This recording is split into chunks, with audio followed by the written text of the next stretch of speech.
Everything begins in a life-or-death struggle where a human had defeated a powerful spirit beast, and after delivering the final blow, the human begins to cackle like the Joker. The spirit beast can hardly believe its eyes seeing that human laughing in a situation like that, and wonders if he is even human at all. The beast laments, as there was only 1 year left for it to finally achieve its ascension. It was so close to transforming into a legendary dragon, but everything had been cut short. It was 999 years of waiting ended in just a single moment. The creature laments the fact that humans brought talismans made specifically to eliminate divine beasts. It roars furiously, asking what the reason was for holding such a deep grudge against it. The warrior, exhausted and battered, calls it a fool. The fallen creature on the ground asks what he truly gained from all this destruction in the end. He replies that he does not care about those things because he only wanted to pay back his debt to his benefactor. Feeling the raindrops on his face, the warrior wonders if everything has finally come to an end right there. About to pass away, the creature hears a mysterious entity asking for its name.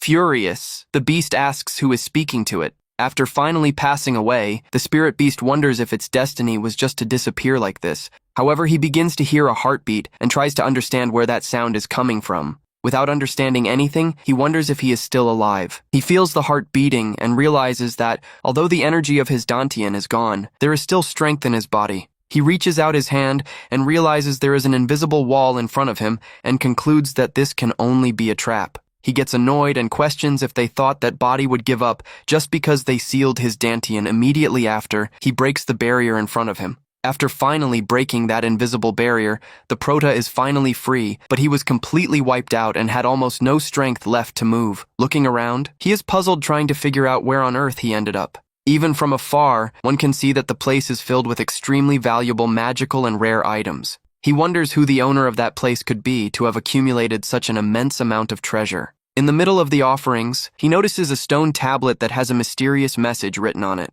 The inscription is dedicated to a child who could never see the light of the world and who departed to a faraway place. Wishing happiness to the soul, the message confirms that the stone is actually a grave for a baby. Intrigued, he wonders if all that space was originally created with the intention of raising a child. Moved, he thinks if he should at least recite a prayer in honor of the deceased child, but upon touching his own face, he feels something very soft and becomes completely confused. He wonders why his face has such a strange and fluffy feeling. Looking at his own paws, he panics upon seeing that they are extremely short, and looking down, he notices that his new little body is also chubby and round. He pats his own cheeks without understanding how he ended up in that bizarre form. Looking down, despair sets in as he realizes how incredibly tiny he has become. He refuses to believe that helpless and pathetic little creature is now his new body. After calming down, he accepts that this must be what humans call reincarnation. Since he still does not fully comprehend the rules of this new world, he tries to keep his cool sighing. He decides to focus on what he can do now and begins to look for something useful among the riches.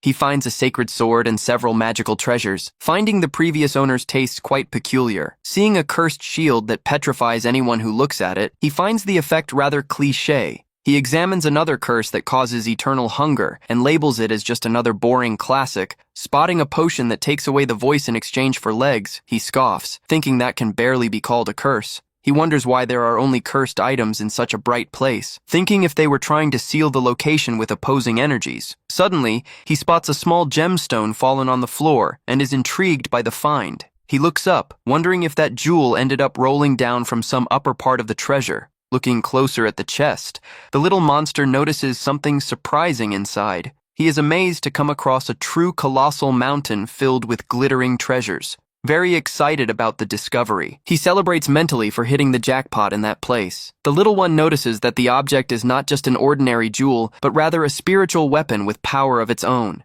He feels a dark energy coming from the gemstone that reminds him very much of his past life. Given this, the little dragon immediately decides that he needs to get that item no matter what. However, he gets a bit annoyed noticing that the golden decoration of the object is getting in the way. Putting it to the test, he realizes with joy that the jewel begins to come loose when he pulls it with force. Determined, the little monster grabs the precious item with his little paws and begins to pull it. He strains so hard with his chubby little body that he ends up falling on his back, but the stone still does not come out. Unwilling to give up, he continues making a huge effort to try and wrench the object out of there. Suddenly, the jewel snaps loose with all its force, and the momentum ends up throwing the little dragon backward. Even while falling out of control, he absolutely refuses to let go of his precious treasure. The little dragon goes rolling upside down, all the way down the immense mountain of gold coins, stopping on the ground. He cries out in pain and remembers that a silly tumble like this would not even tickle his old body. At least, he breathes a sigh of relief,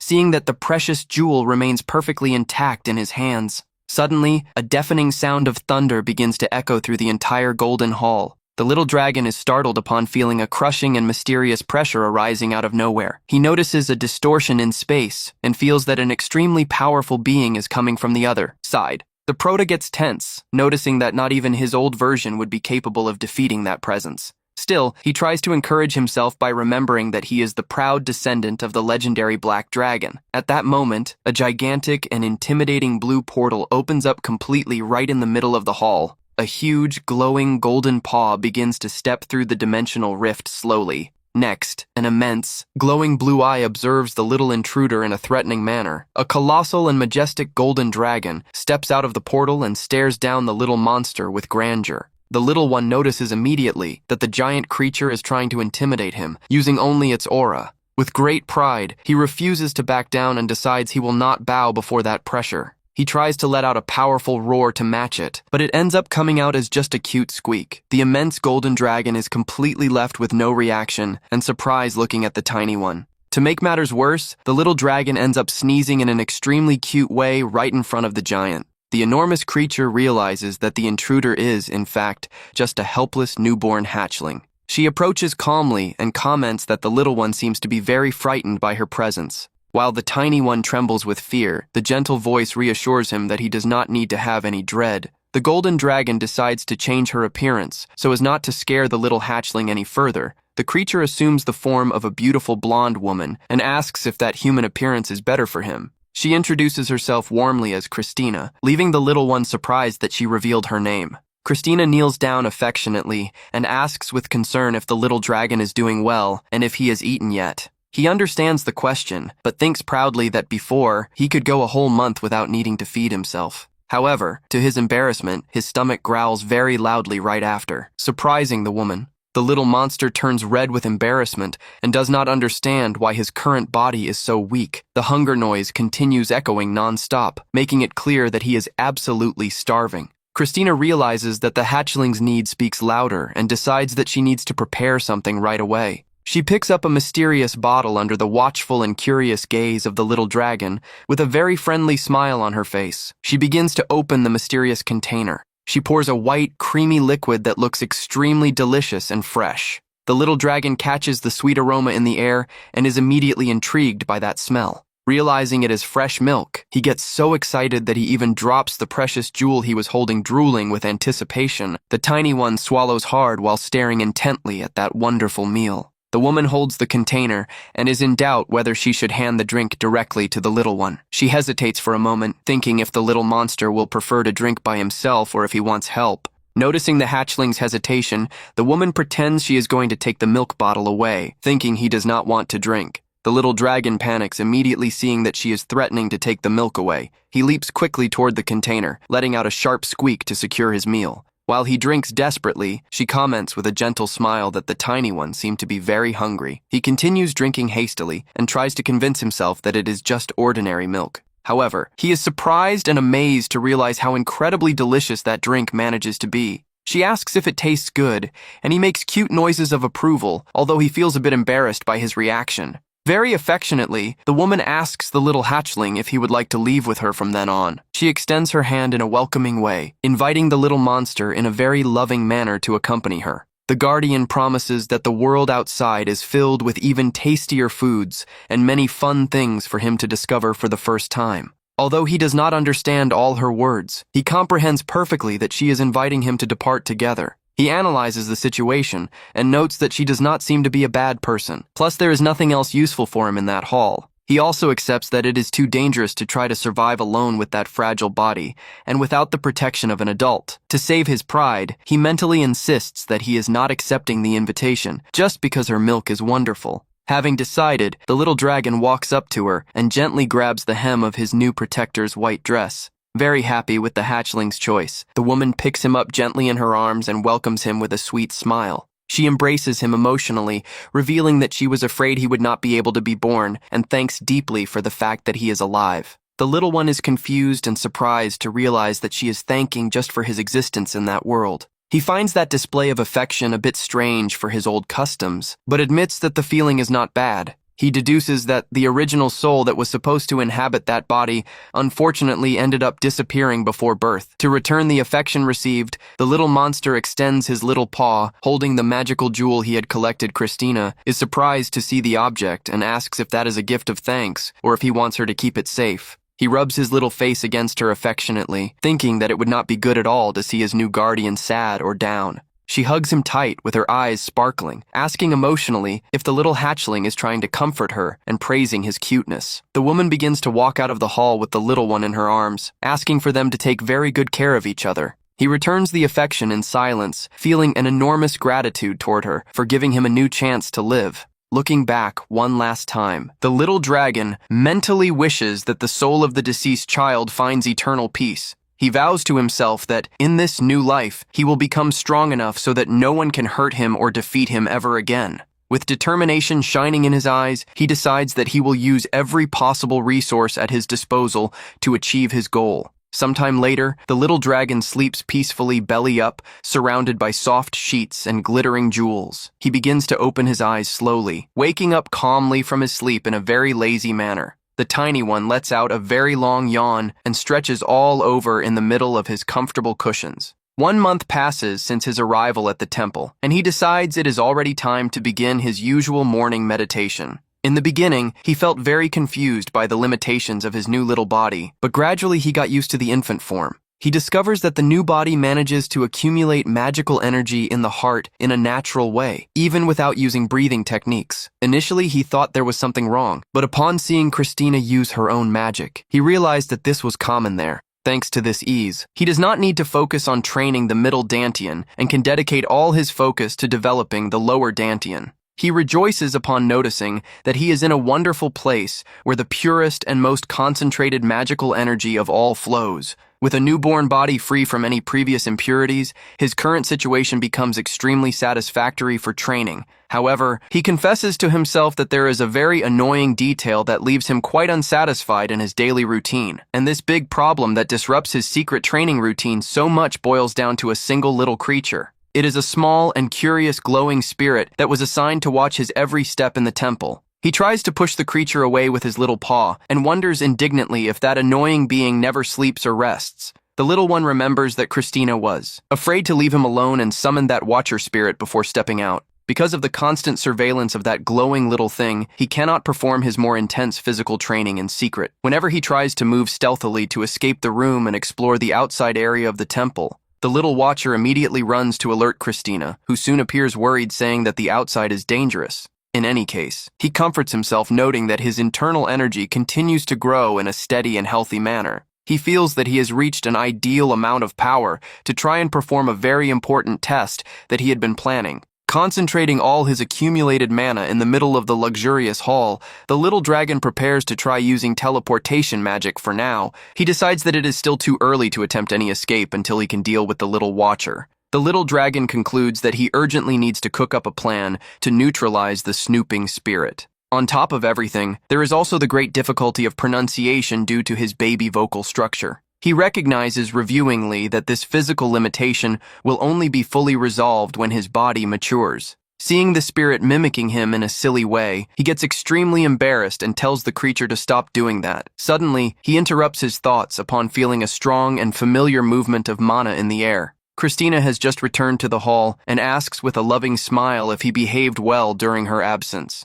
Upon spotting his protector, the little monster runs excitedly in her direction, remembering that the time for food has finally arrived. She melts, thinking he went to greet her out of pure affection, but he mentally highlights that he is only there because of her milk. Christina suggests giving him a bit of meat, but upon opening the hatchling's little mouth, she realizes his teeth have not come in yet. The little dragon makes gestures indicating that he is perfectly fine like this, leaving the woman impressed with how smart he is. She praises him as the cleverest hatchling she has ever seen, while he proudly thinks that this is obvious for a 1,000-year-old beast. In any case, he is very satisfied to see that his docile hatchling act is working perfectly with her. She picks him up thinking he wants a hug, but the little monster tries to explain that in reality, he just wants her to give him the milk. Despite the misunderstanding, he accepts receiving her pampering, knowing that it is very important to maintain a good relationship with his benefactor. Christina looks at the little one with her beautiful blue eyes shining full of tenderness and maternal affection. She squeezes him affectionately and repeats with all the certainty in the world that he is, without a doubt,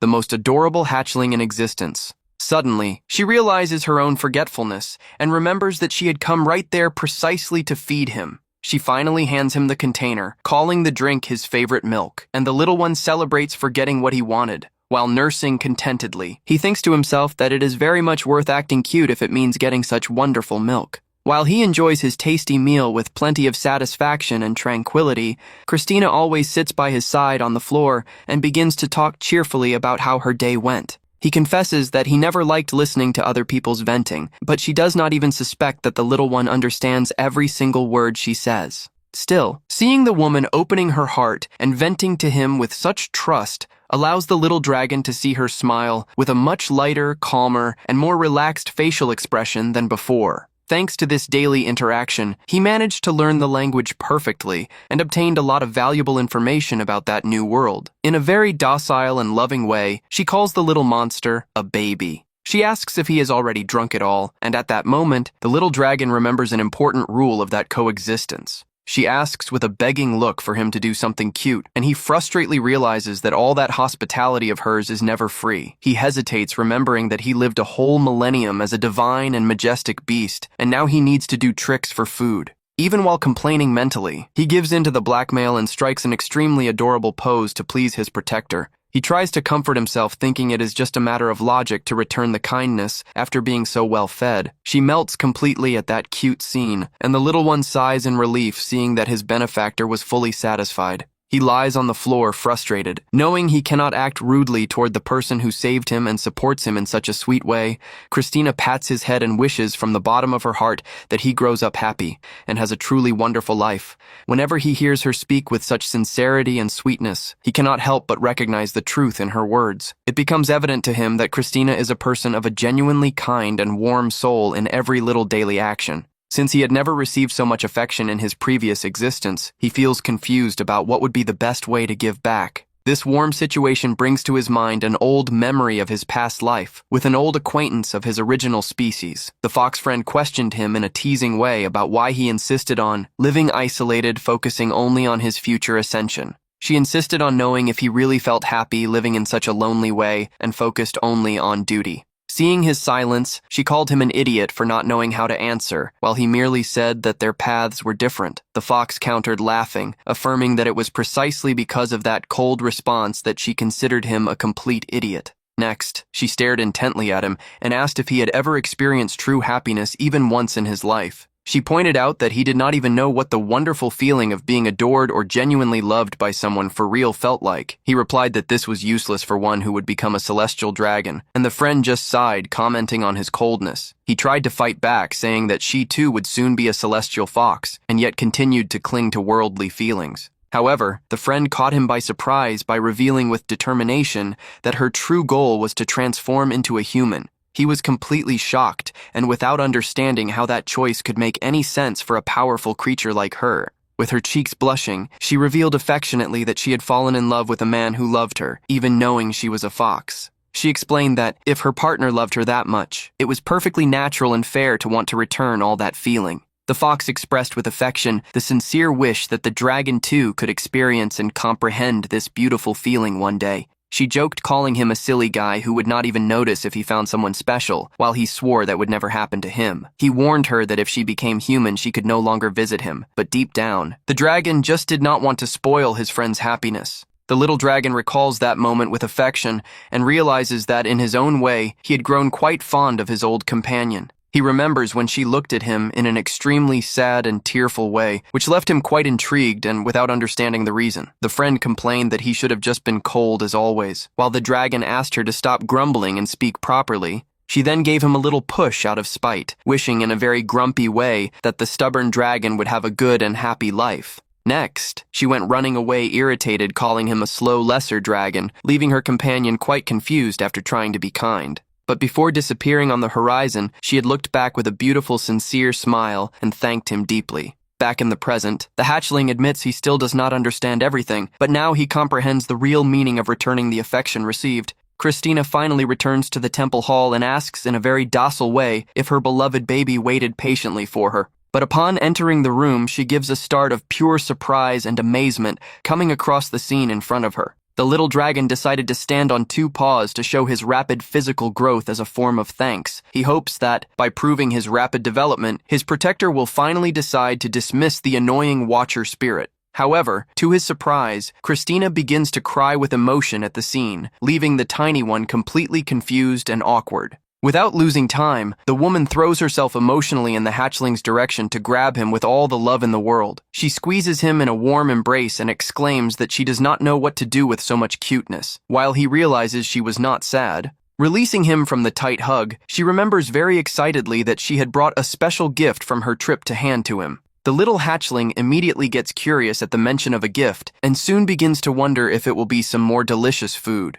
She explains with a docile smile that it is something very easy to eat, even for one who does not have strong and fully developed teeth. Yet, the woman pulls a huge white egg out of her bag and reveals excitedly that it is one of the legendary delicacies of a phoenix. She confirms with joy that she managed to obtain some rare eggs of that creature to feed her beloved companion. The giant egg begins to emit a very warm, reddish glow, revealing a strong presence of fire mana in its interior. The little dragon remembers that the phoenix is an immortal bird that rises from the ashes and finds that description similar to another creature from his past life. However, he recalls an important detail. That legendary bird from his old world did not hatch from an egg like that one. Leaving doubts aside to focus on food, he leaps with determination and dives his head directly inside Christina's bag. He begins to rummage with his little paws inside the travel bag to manage to pull the food out of there. With a lot of knack, the little dragon manages to hug one of the giant eggs tightly and pulls it out of the bag with care,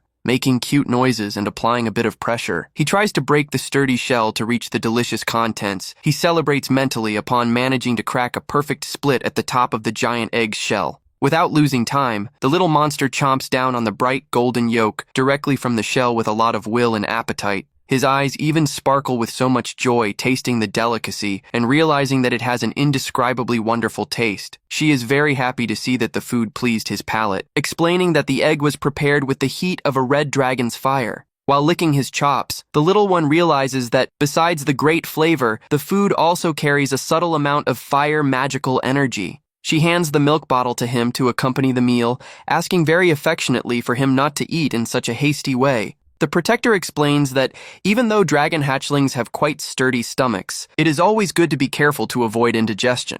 He continues devouring the warm food of soft texture, which goes down in an extremely smooth way through his throat. Very satisfied and excited with the feast, he extends his chubby little paw to grab the next phoenix egg from the bag. However, upon touching the next egg, he notices with strangeness that that specific one is very red and extremely rigid. Since there are many other easy-to-break options in the bag, he decides to leave that hard shell aside to try and eat it at another moment. After eating in large quantities, the little dragon falls down lying on his back with his tummy completely full, round, and heavy. Christina is amused to see how well he ate and strokes his belly, thinking about bringing even more on the next trip. She gives a gentle rub on the top of his head and asks for the hatchling to rest right there while she goes to fetch more supplies. The little dragon yawns tiredly, surprised at himself for overdoing it so much on the food, and notes that he will need some time to digest it all. The heavy post-meal fatigue begins to hit, and he feels his eyelids getting extremely heavy with each passing second. Unable to resist the relaxing sleep for long,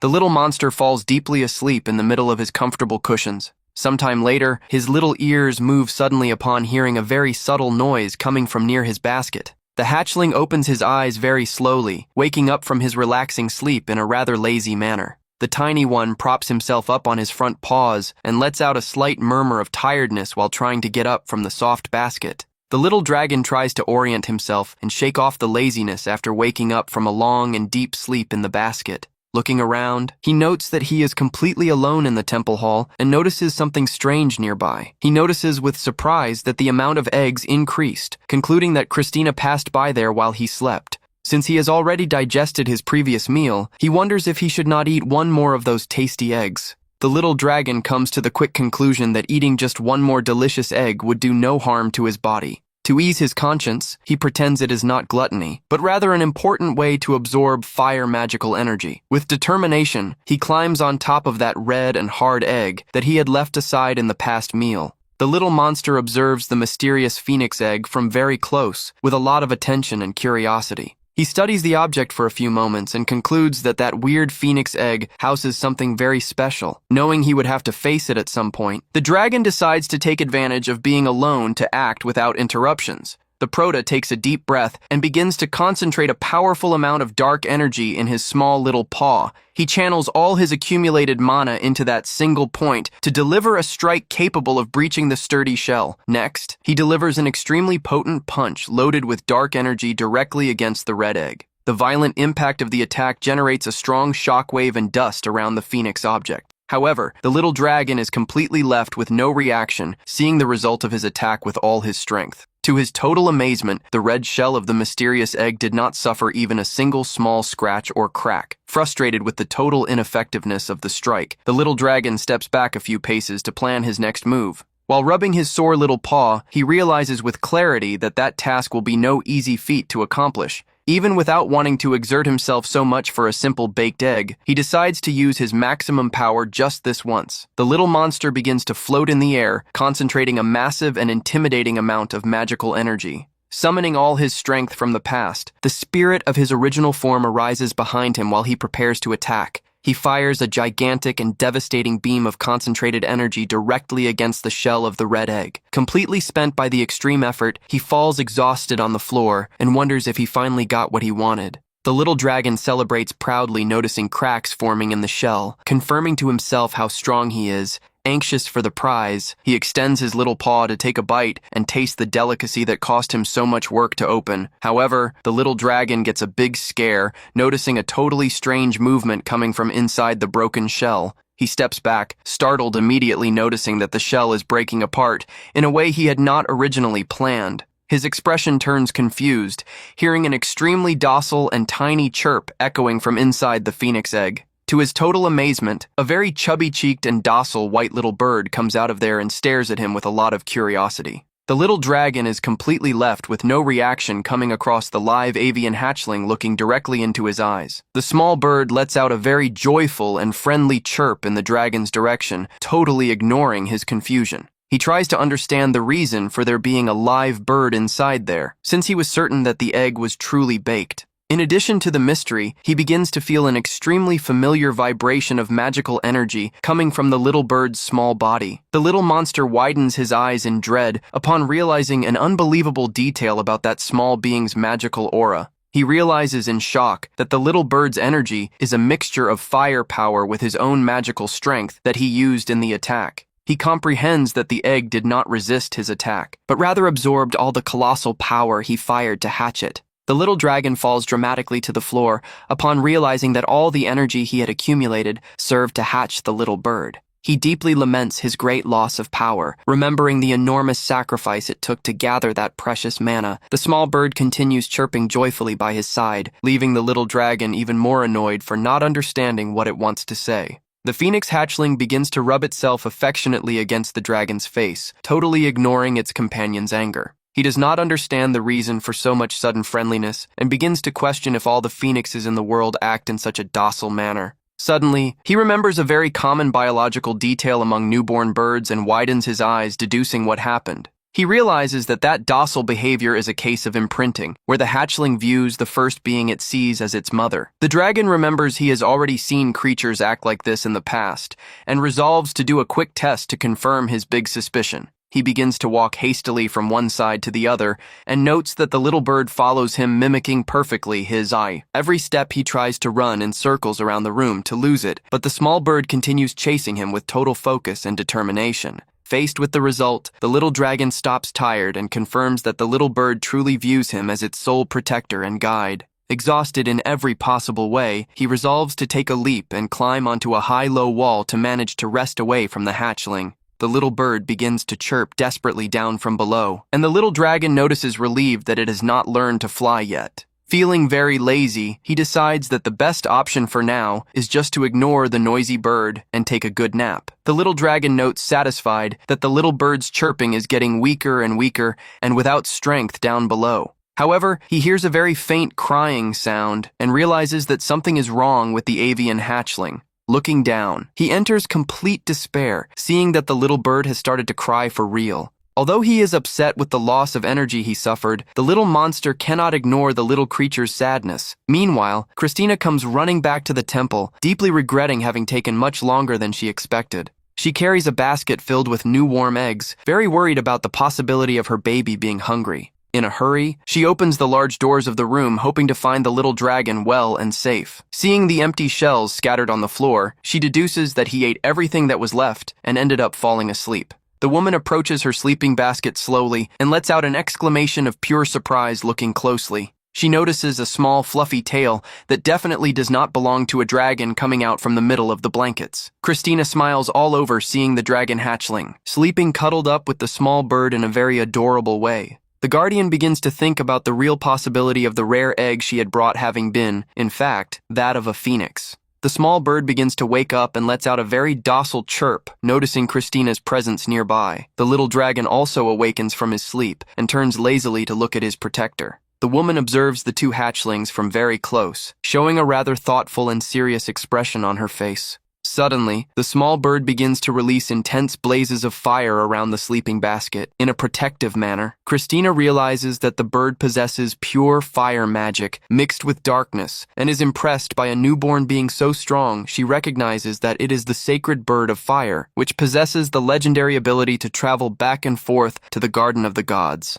The guardian reflects on the irony of fate seeing a legendary creature like this, protecting the last existing divine black dragon. She gets a bit worried seeing that the bird does not let her get close, knowing it would not be right to use force against a baby. The phoenix hatchling positions itself in front of the little dragon in an aggressive manner, chirping angrily to keep the woman away. The little dragon holds the startled little bird and warns it not to be reckless, since that woman is his beloved savior. Next, he tries to ask Christina where that mysterious bird came from and why it hatched from a baked egg. She explains that there is only a single phoenix per generation, and that small hatchling is the new sacred guardian of this era. The woman reveals that a new phoenix always hatches within 100 years after the mysterious passing of the previous generation. The little dragon finds that explanation very strange because he is certain that the phoenix of this current era should still be very much alive. She wonders if some anomaly occurred in the world and finds it curious to see a phoenix protecting the darkness since birth. Realizing the gravity of the current situation, she decides she cannot ignore that big event and calls for the spirit Rai.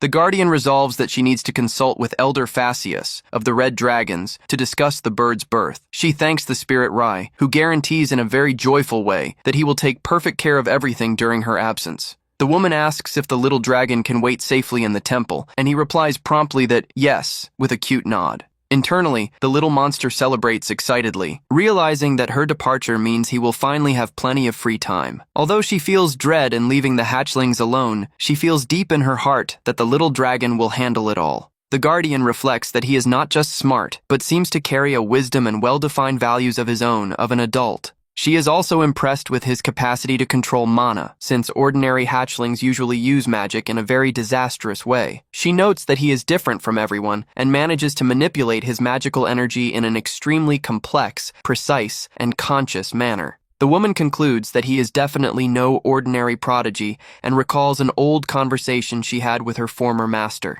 She remembers having asked the master if he had done something to the hatchling before handing him over, definitely to her care. Shaking off those thoughts, with determination, she decides that it does not matter what the big secret behind that docile hatchling is. The guardian smiles with tenderness, reaffirming that now she is his master, and promises to return to the temple as fast as she can. Suddenly, she remembers one more quite important detail that she had discovered before departing for the trip. The woman comments that she heard it said that the hatchling of Elder Phaseus is also considered an extremely talented prodigy. She suggests that young red dragon could become an excellent companion and help him a lot in his future. With a gentle smile, she says she imagines that the two prodigy hatchlings could become great and inseparable friends one day. She asks for the spirit Rai to alert her immediately through telepathy should any type of unforeseen event occur in the temple. She asks affectionately for the little dragon not to wander away from the spirit of light, and the little monster pretends to agree in a cute way. However, he gets quite bored realizing that she continues giving recommendations without actually leaving from there for good. She begins to squeeze the little dragon's soft cheeks with a lot of affection, leaving the little hatchling confused by that reaction. Unable to resist so much cuteness, she gives an extremely loving kiss on the chubby cheek of her beloved baby dragon. The small bird chirps asking for affection too, and she smiles saying goodbye to the two hatchlings with the promise to return very fast. Christina finally leans and closes the large and luxurious wooden doors of the sleeping room. The little dragon twitches his little ears, hearing the subtle sound of the latch locking from the outside, much relieved by the sudden silence. He wonders if his protector has finally gone away from there. The little monster clenches his small, chubby fists with a lot of enthusiasm, noticing that the long-awaited moment has arrived. He celebrates with his arms up with so much joy, celebrating mentally his sweet and awaited freedom. The little dragon gets up determined from the crib, thinking it would be impossible for him to stay locked up there like an ordinary baby. Upon jumping onto the soft floor, he remembers frustrated that routine filled with rigid rules did not let him train his power in peace. He begins to walk and concludes that no one in the temple will care if he explores the outside of the room a little bit. However, the small bird begins to follow him hastily through the room, chirping in a docile and joyful way. The little dragon gets a bit uncomfortable seeing the small bird looking at him with those begging and pleading little eyes. Without much patience, the little dragon bites the docile bird with care to lift it from the cold floor. He tosses the avian hatchling gently upward so that it falls perfectly on top of his head. He decides that it is much better to carry it on his head than to have the bird tripping and disrupting his walk through the hall. The little dragon continues his firm walk with the small bird balanced in a very cute way on the top of his head. Upon arriving in front of a large closed door, he calculates that he can reach the glittering handle if he gives a good leap. The little monster crouches with determination and prepares to give a big leap with all the physical strength he possesses. He takes a lot of momentum and leaps with precision in the direction of the golden metal latch of the huge room door. He manages to grab and hold on firmly to the glittering handle, trying to turn it with the weight of his body. To his disappointment, he realizes with clarity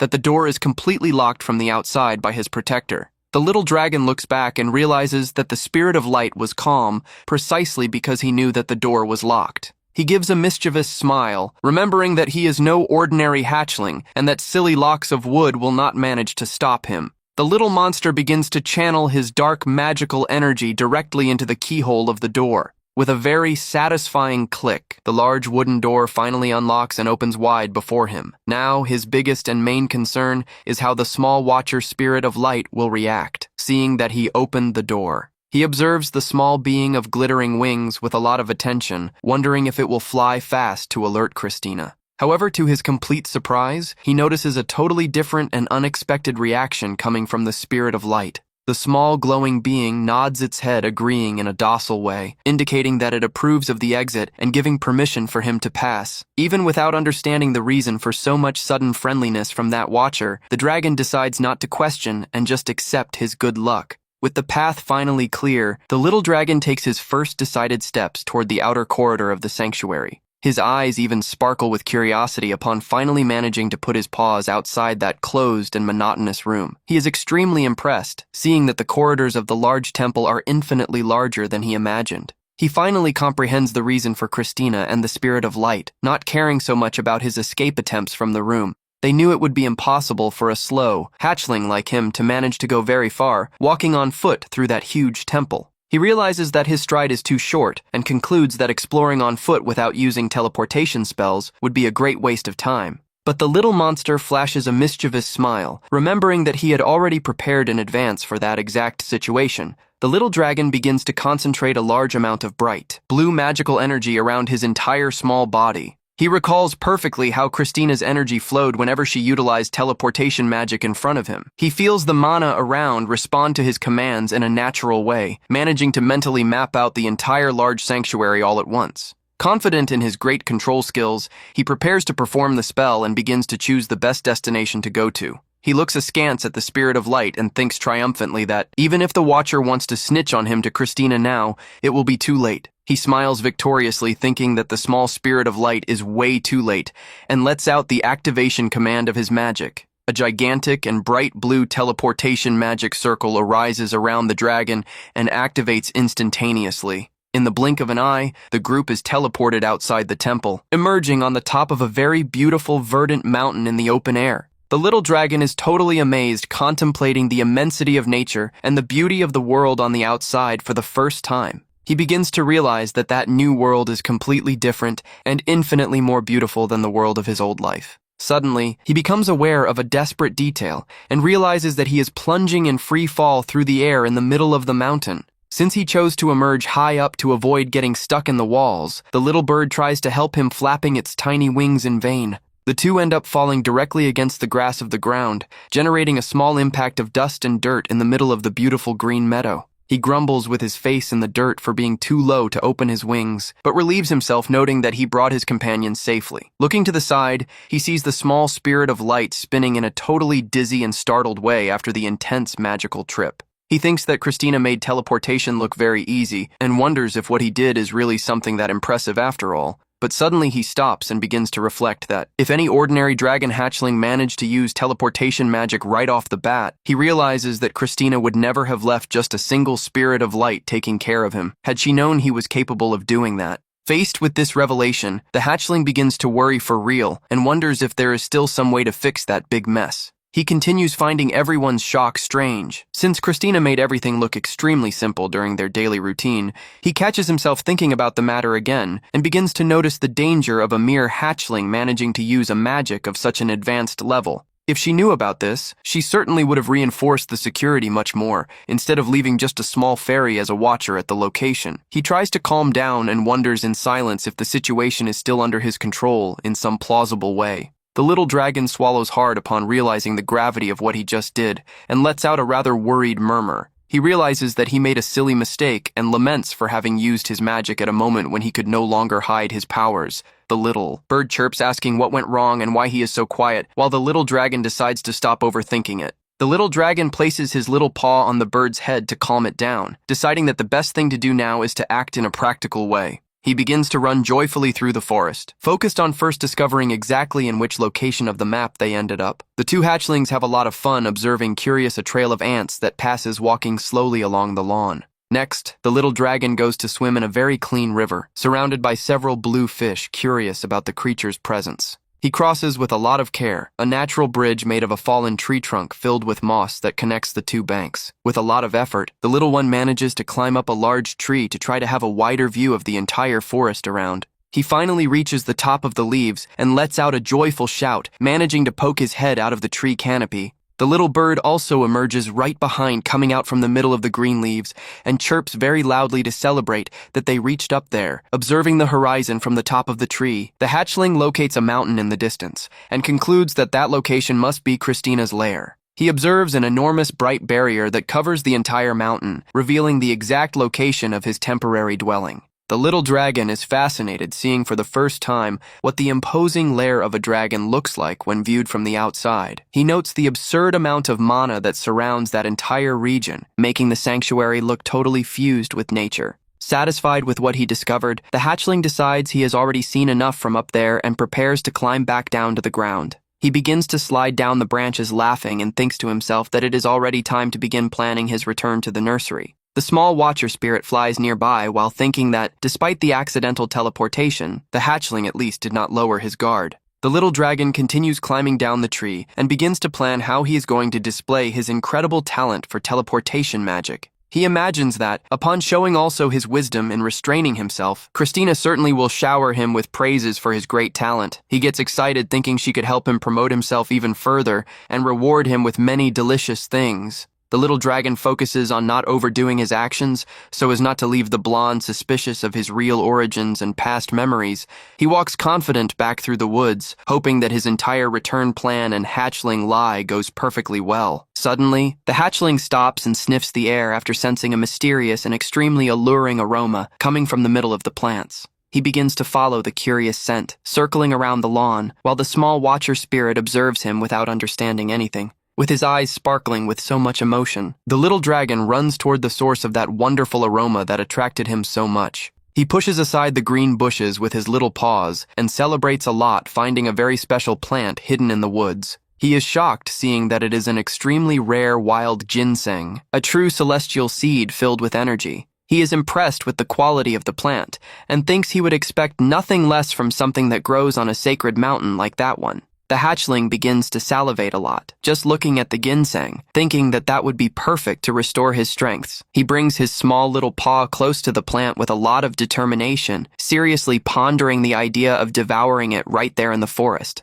Suddenly, the Watcher spirit steps in front of him with arms crossed to stop him, leaving the little dragon totally surprised. The small spirit begins to fly rapidly around the wild ginseng to protect the plant and avoid it being eaten. The dragon hatchling stares at the spirit of light with a very irritated look for having had his delicious meal interrupted in that manner. The spirit continues flying right in his face to disrupt him, and the little dragon complains mentally about how annoying that creature is. Seeing his master's situation, the small bird makes an extremely serious and determined expression to intervene in the fight. The cute bird flies like a projectile and hits the Watcher spirit dead on, leaving the little dragon very joyful and excited with the attack. Taking advantage of the perfect distraction caused by his winged companion, the hatchling advances rapidly to grab the valuable ginseng. He stuffs the entire plant into his mouth all at once and, even finding it too big to swallow, exerts himself to the maximum to eat it all very fast. The little dragon bites the wild ginseng with all his strength, trying to chew and swallow that huge root all in one go. He thinks that, since the root is already in his mouth, the situation is completely under his control and nothing else can go wrong.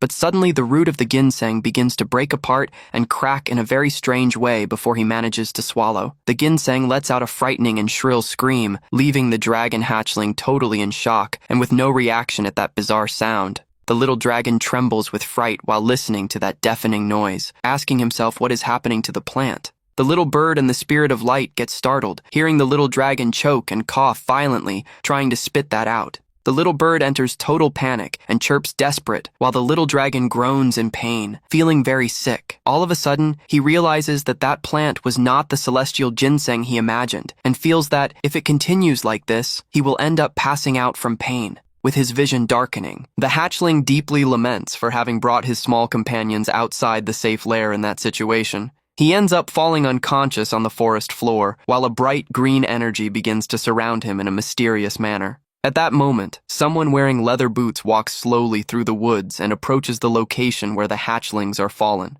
The green magic surrounds the root of the fallen ginseng and levitates it with care, keeping the small dragon unconscious on the floor right beside the little bird, and the Light Watcher observe, startled, the root floating in the air, without understanding who is responsible for that levitation magic. A mysterious person of green hair and wearing a brown hood appears, controlling the mana that floats around the hatchlings in the forest. With a wave of the hand, the hooded person also levitates the small unconscious dragon, leaving the little bird even more startled at the scene. The stranger approaches in silence and reaches into their garments to grab an item that can help resolve the little creature's situation. A small, golden and bright pill begins to float in the air, emanating a very pure and comforting healing energy. The healing pill is directed slowly to the mouth of the small unconscious dragon to reverse the harmful effects of that root. The stranger places the pill directly into the hatchling's mouth, who swallows it immediately while still unconscious. Surrounded by a very gentle green magical aura, the little dragon begins to calm down and to recover his strengths, little by little. Opening his eyes slowly, the little dragon is surprised by the feeling of relief and wonders what exactly just happened.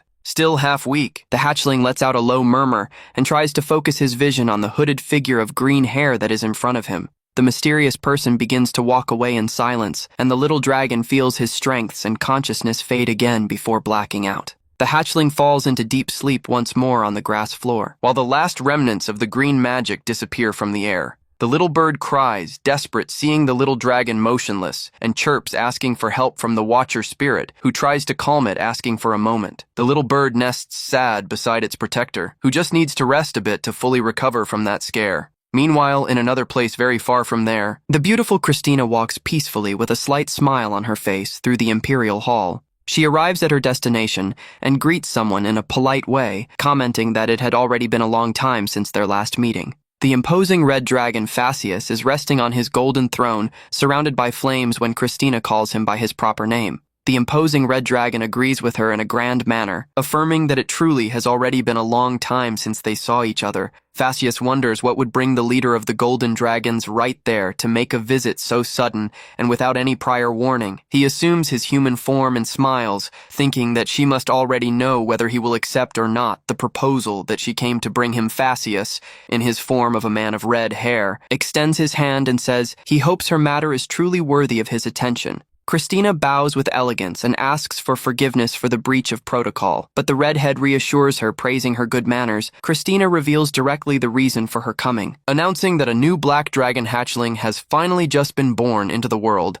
Phaseus rises from his throne in complete shock while listening from the blonde that she has not yet reported this big news to the Supreme Lord.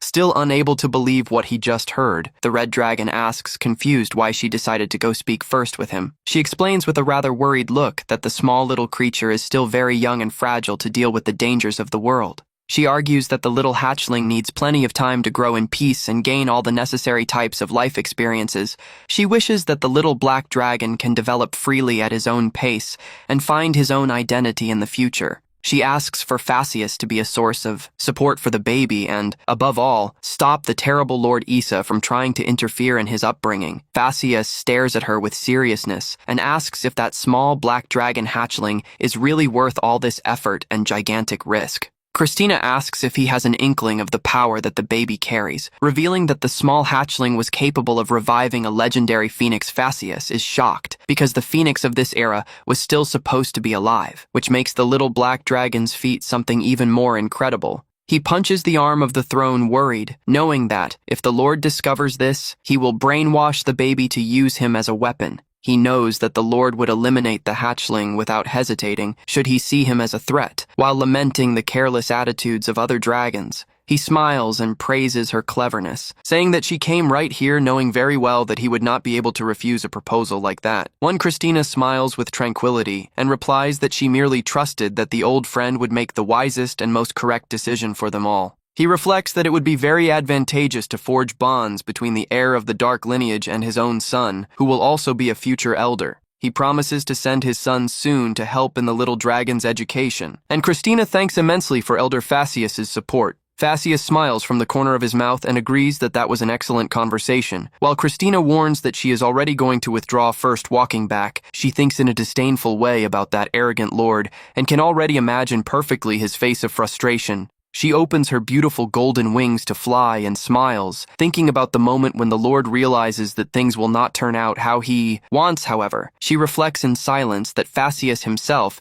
is not much different and that he too will have some unpleasant surprises. She begins to think about Phaseus's sole heir, the young red dragon named Prediction. Knowing that the youth was at odds with his father, she believes that this planned meeting will also do a lot of good for Prediction himself. Christina walks hastily back through the lawn and thinks that she needs to return as soon as possible to take care of her beloved hatchling. In a super cute version, she worries, thinking if the baby is not crying from hunger, and decides she should at least take something tasty to him. Suddenly, she senses a very strange warning signal and stops immediately, with her eyes widened in pure shock and surprise. Sensing the transmission of energy, she realizes that the signal comes from Rai and enters panic, praying for it not to be what she is imagining. She begins to release her mana and transforms partially, desperate upon realizing that it is a grave emergency with the hatchlings. With an extremely fast and violent impulse, she leaps from the ground to fly in the direction of the distress signal. Christina flies at full speed, enveloped in a powerful blue magical aura, cutting through the skies toward the exact point of the call. She finally arrives at the forest and shouts, desperate for the little ones, upon spotting the dragon hatchling lying motionless in the middle of the lawn. She lands quickly, noticing that the small bird is covering the little dragon, and listens to the weak heartbeat of the little one lying there. Holding the hatchling with a lot of affection, she asks, startled how they ended up outside the room and what happened for him to be so weak. The spirit of light begins to float around the broken root on the ground to show Christina the origin of all that grave problem. Upon recognizing the plant, she is horrified and asks in shock if the little one really swallowed a whole mandrake without thinking twice. She remembers that the mandrake is already dangerous on its own, and that the plants from there are even more potent for being saturated with dragon mana. She touches his little face, unable to believe that a baby of just 1 month managed to find and eat a mandrake that had been growing for hundreds of years. Upon approaching and sniffing the hatchling up close, she senses a familiar aroma in the air and finally comprehends what happened during her absence. She recognizes the scent of Riz, the most talented youth of the Red Dragons, and worries about her now knowing of the little black dragon's existence. However, since the baby survived thanks to the youth's help, she decides she must consider that incident as a true divine blessing. She hugs the hatchling in a loving way and assumes the blame for the mistake, admitting that she thought just the spirit Rai would suffice to keep him safe. She finds it unbelievable that a baby has tried and managed to use teleportation, and finds it ironic that the first thing he did was eat poison. Hearing that familiar voice calling him affectionately a troublemaker, the little dragon begins to open his eyes slowly in the comfort of the embrace. He gets startled seeing her face right in front of him and hears the blonde ask with a lot of sweetness if he is already feeling a bit better. She asks for forgiveness, crying for not having been more careful, hugging him tight while the hatchling lets out a whiny cry to comfort her. The hatchling feels half awkward with all that exaggerated drama from the blonde, while she continues saying how much she cares and worries about him. Feeling her heartbeat and seeing her sincere tears, the little dragon apologizes mentally for having acted in such a selfish way. He focuses his gaze on those beautiful blue eyes filled with tears of relief and realizes how much his guardian truly loves him and wants his well-being. She warns that it is better for them to go back home soon, as his little body suffered many damages with the uncontrolled energy of that root.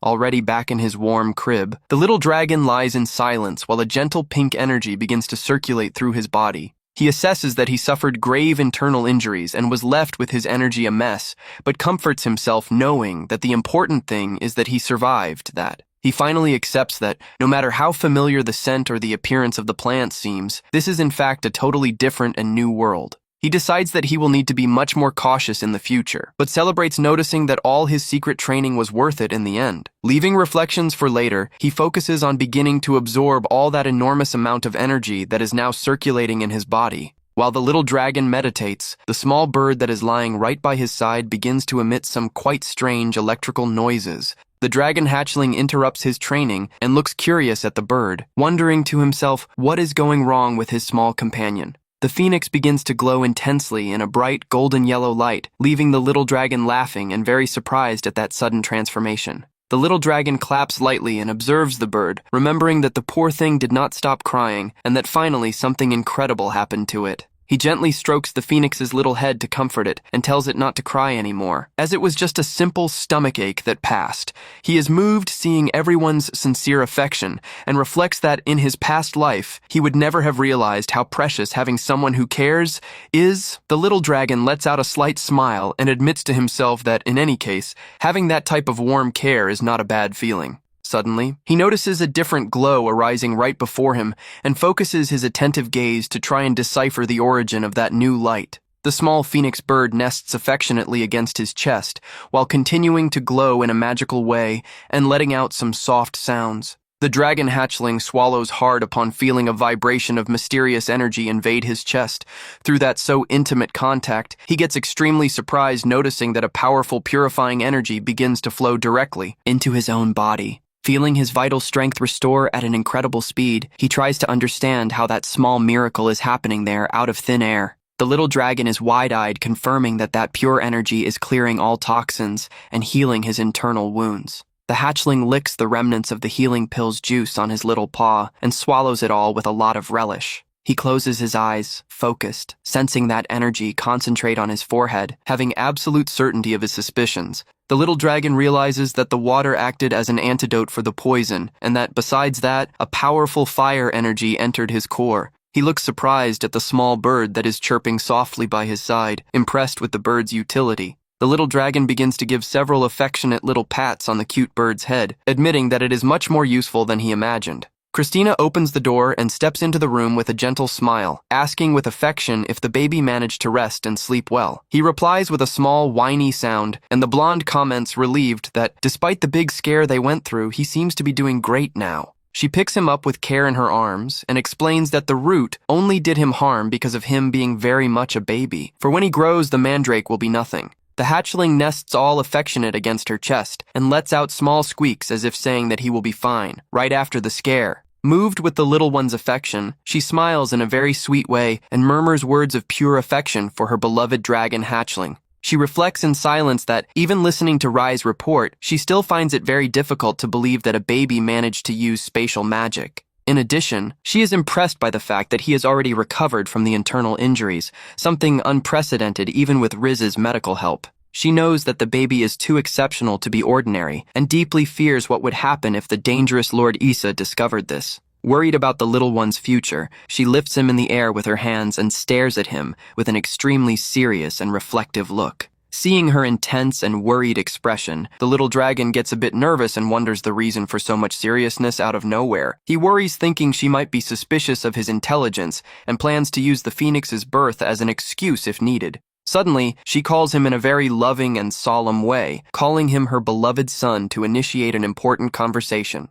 She holds with a lot of gentleness the little paw of the dragon and announces with determination that she made an important decision for his future. With a serious look, filled with love, she reveals that she decided to perform the powerful and ancient inheritance magic directly on his little body. The hatchling tilts his little head confused and wonders in silence what on earth this so-called inheritance magic she is talking about means. This ancient inheritance magic is a legendary technique said to have been granted by the gods themselves to the intelligent creatures of the entire world. It works by implanting the dragon's own source of knowledge, allowing the receiver to inherit techniques, wisdom, and even awaken new gifts. Although the gain of power depends on the receiver's mental maturity, this ritual usually places an absurd physical load on a baby's body. However, the scariest side of all this is that distorted and dangerous ideologies of the caster can also be passed down to the receiver. She explains that that is why few dare to use this so complex magic. Besides the conditions required for the ritual being super rigid,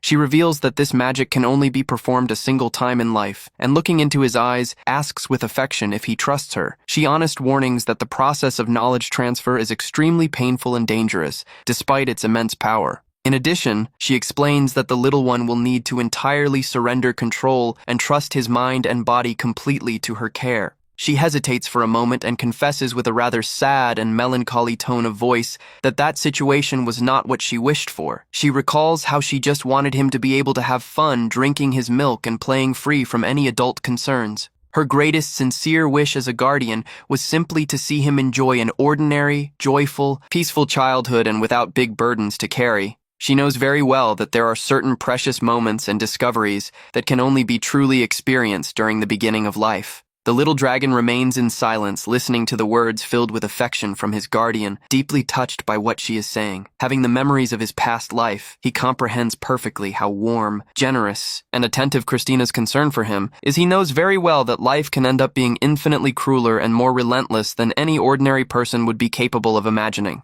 Beautiful things like childhood innocence and good memories are easily destroyed before the cold reality and obligations of survival. And at the moment when you finally become aware of the value of those things, your own body and mind are already worn out and broken by time. Despite her wanting to protect him more than anything, she had to make this difficult decision just to guarantee that he manages to survive in the future. Thinking about this, he decides that the least he can do to return all this affection is endure a bit of pain and lets out a squeak of acceptance. A few days pass, and Christina takes the hatchling in her arms to the center of a gigantic and imposing golden magic circle on the temple floor. She walks determined in the middle of that immense storm of bright energy that begins to rise around the entire sacred hall. With each step she takes toward the center of the altar, the golden runic symbols on the floor begin to glow with even more magical intensity. The hatchling widens his eyes upon feeling the crushing pressure of that magic and realizes immediately that the process will be extremely challenging.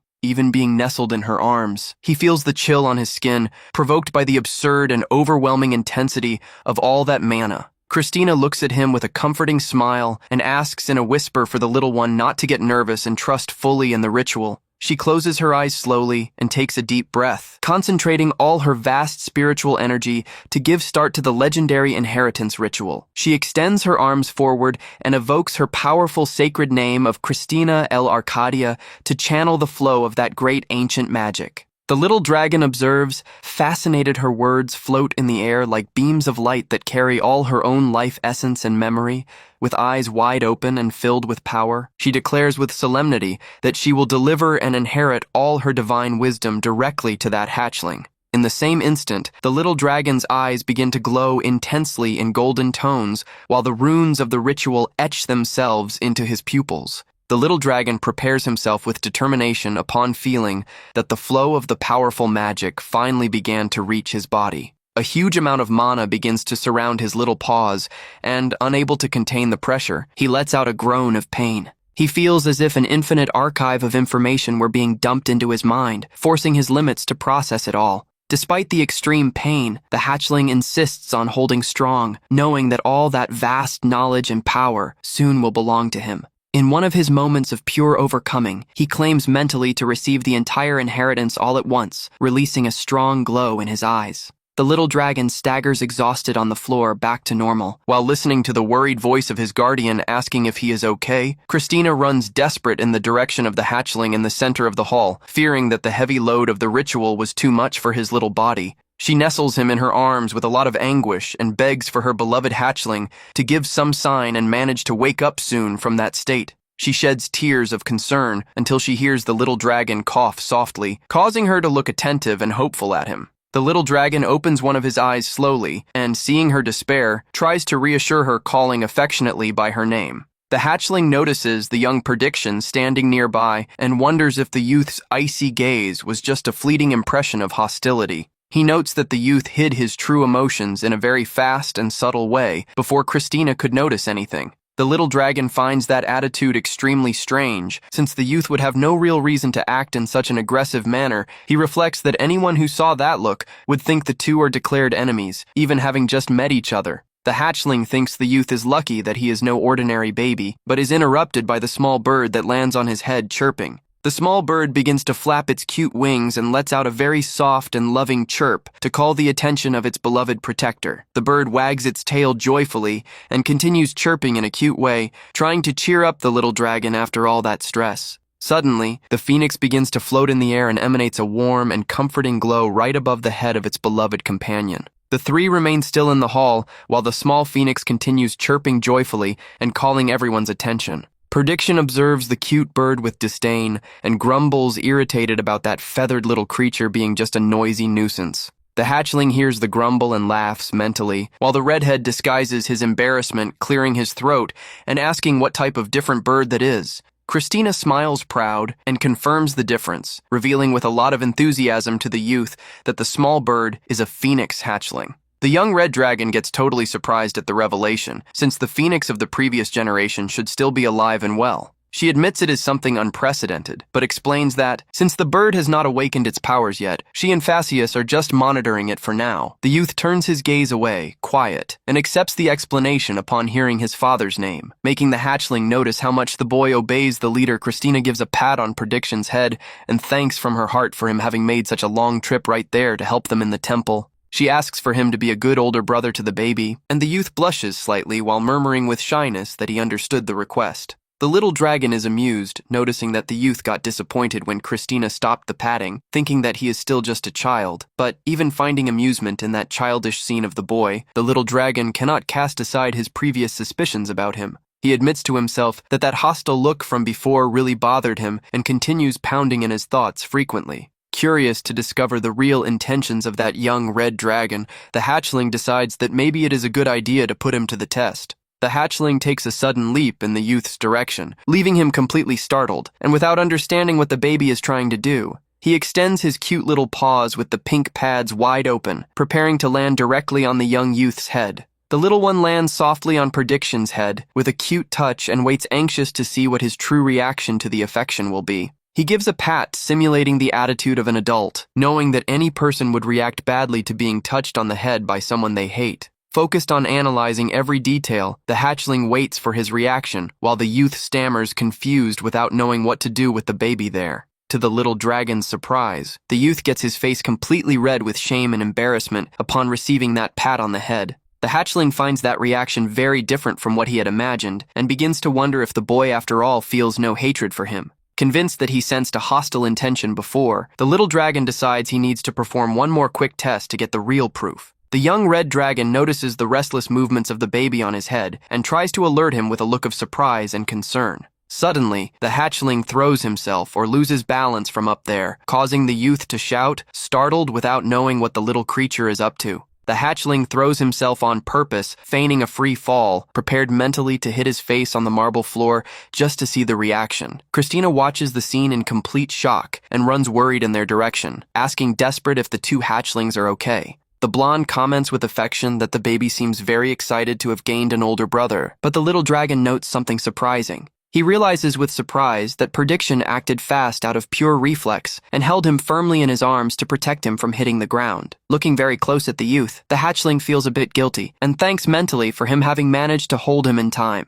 Still holding the baby in an awkward way, the young red dragon asks, stammering and quite worried if he got hurt in the fall. Upon noticing that the baby is perfectly fine, the youth turns his gaze away embarrassed and says in a sharp way for him to forget that question. He asks irritated for the hatchling to get off his lap, making the little dragon notice how the boy tries to act in a cold way, even being worried. While moving away, walking slowly, the hatchling concludes that there was no malice at all in the redhead, and that the youth just is terrible at expressing affection. The little dragon wonders if the young youth is the type that has a lot of difficulty being honest with his own feelings. He looks thoughtful at the boy and concludes that, considering the rigid environment in which the redhead was raised, he can completely understand the reason the youth clears his throat bashful, trying to act like a mature adult, while the hatchling observes him with a very amused look, and finding amusement, Prediction approaches curious and comments surprised that the baby dragon truly is tiny, showing a slight fascination with the little creature. Christina emerges smiling in the background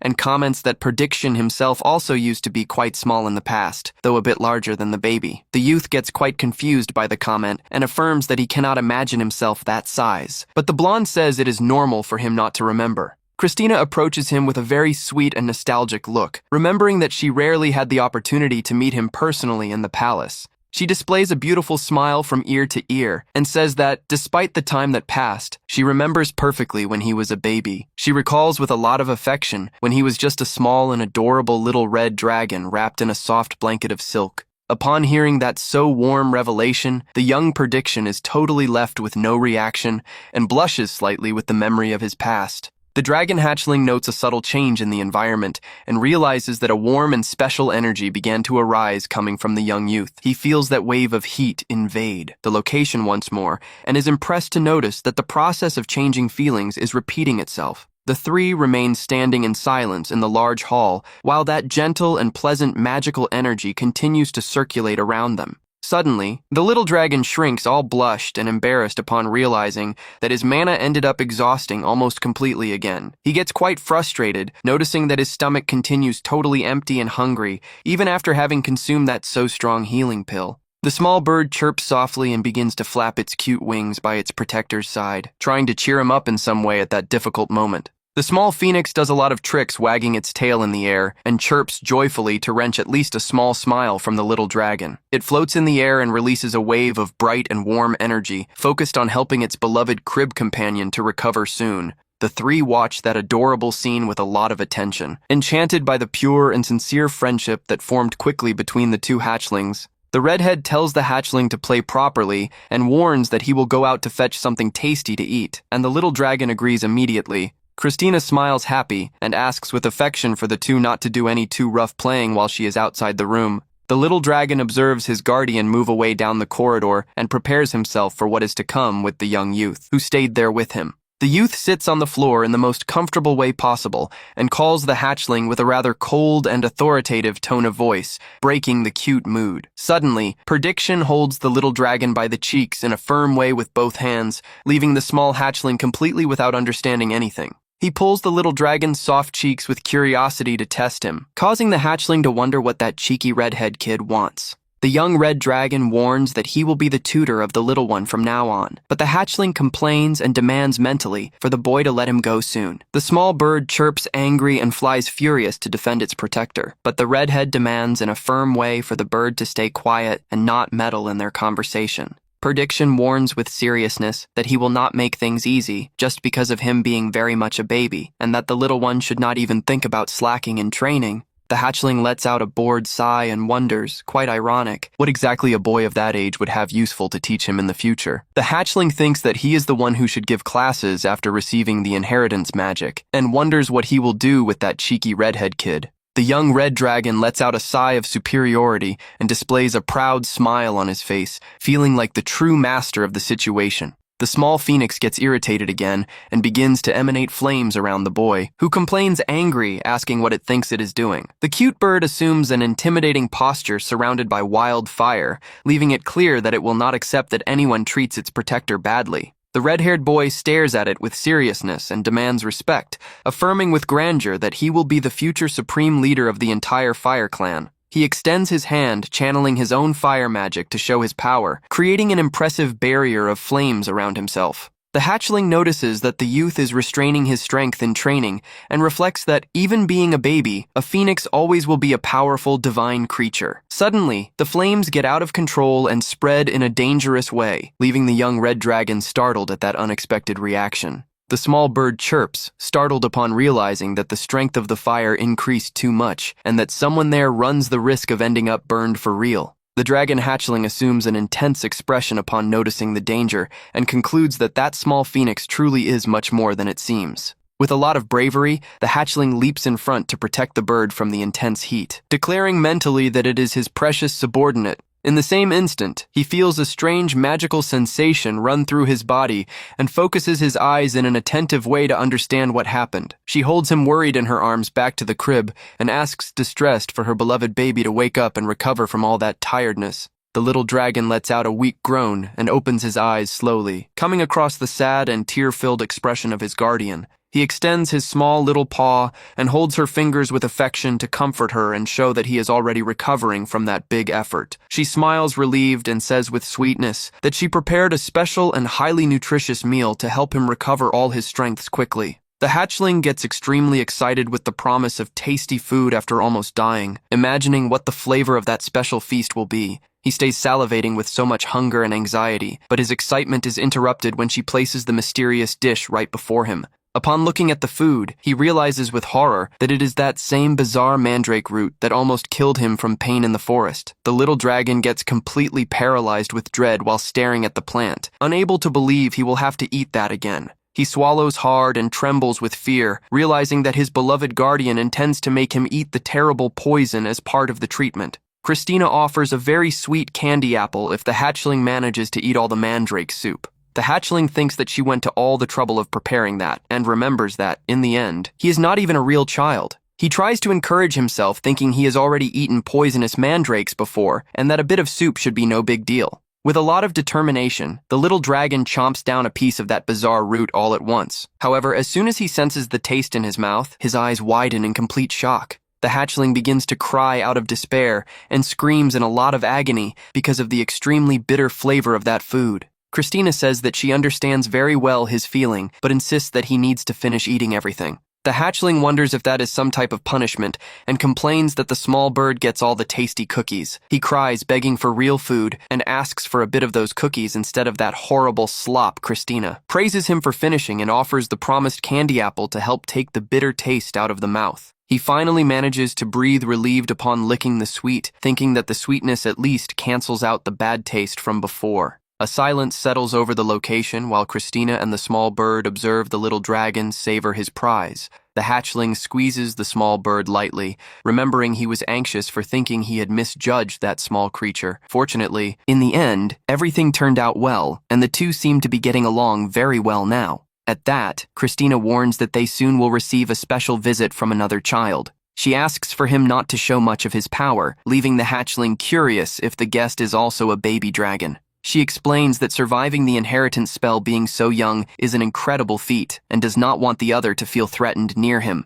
The boy's name is Prediction, and he is the next leader in the line of succession of the Red Dragon's clan. Suddenly, a floating screen arises before the little dragon's eyes, leaving him quite surprised at that appearance. He comes across the boy's information on the screen and wonders if that is part of his inheritance magic. By Christina's calm reaction, he soon realizes that only he manages to see that magical window of the system. He finds the system quite simple and decides to take a look to see if he finds something else interesting to check. Christina comments that he must be very hungry after having spent so much energy lately. She then reveals a portal filled with delicious foods that she prepared especially for the small recovery feast. The hatchling throws himself into the food and celebrates the inheritance magic, which now he accepts. With open arms, Christina observes the little one devour everything very fast and comments thoughtful that maybe it is still a bit early for what she plans, but she thinks it is already time for he to begin thinking about choosing a definitive name for himself. A dragon must choose his own name, since it serves as a trigger to release his special ability of the words.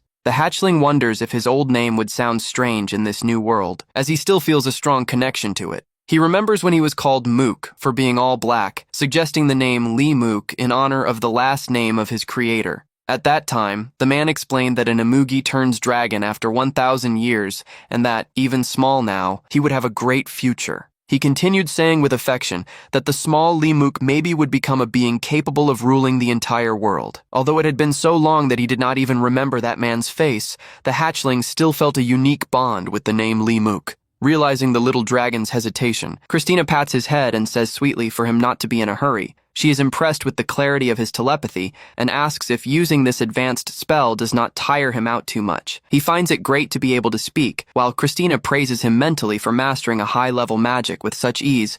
The dragon hatchling looks at the small phoenix and thinks that he also should give a name to it soon. Suddenly, Christina seems to sense a presence approaching and interrupts the moment of rest with the hatchlings. She smiles in a friendly way and comments that the moment of arrival of the visit was simply perfect. She warns that she will step out real quick to receive the young prediction and soon will be back with him. Next, she asks with affection if the little ones also would like to go along with her to give the welcome. The hatchling knows that Christina is very loving, but decides to go to use the other hatchling as a baseline of power comparison. With the positive response from the little ones, she agrees cheerfully and guides them to go meet the guest he had been researching about the new world. And, although there were similarities to his past life, what shocked him most during the trip was discovering the details about Christina, revealing that she is a legendary golden dragon with more than 3,000 years. Her status showed that she led the Golden Clan, fought in the Holy War, and even helped recover the world of humans. The hatchling reflects on how all the titles she carries are extremely important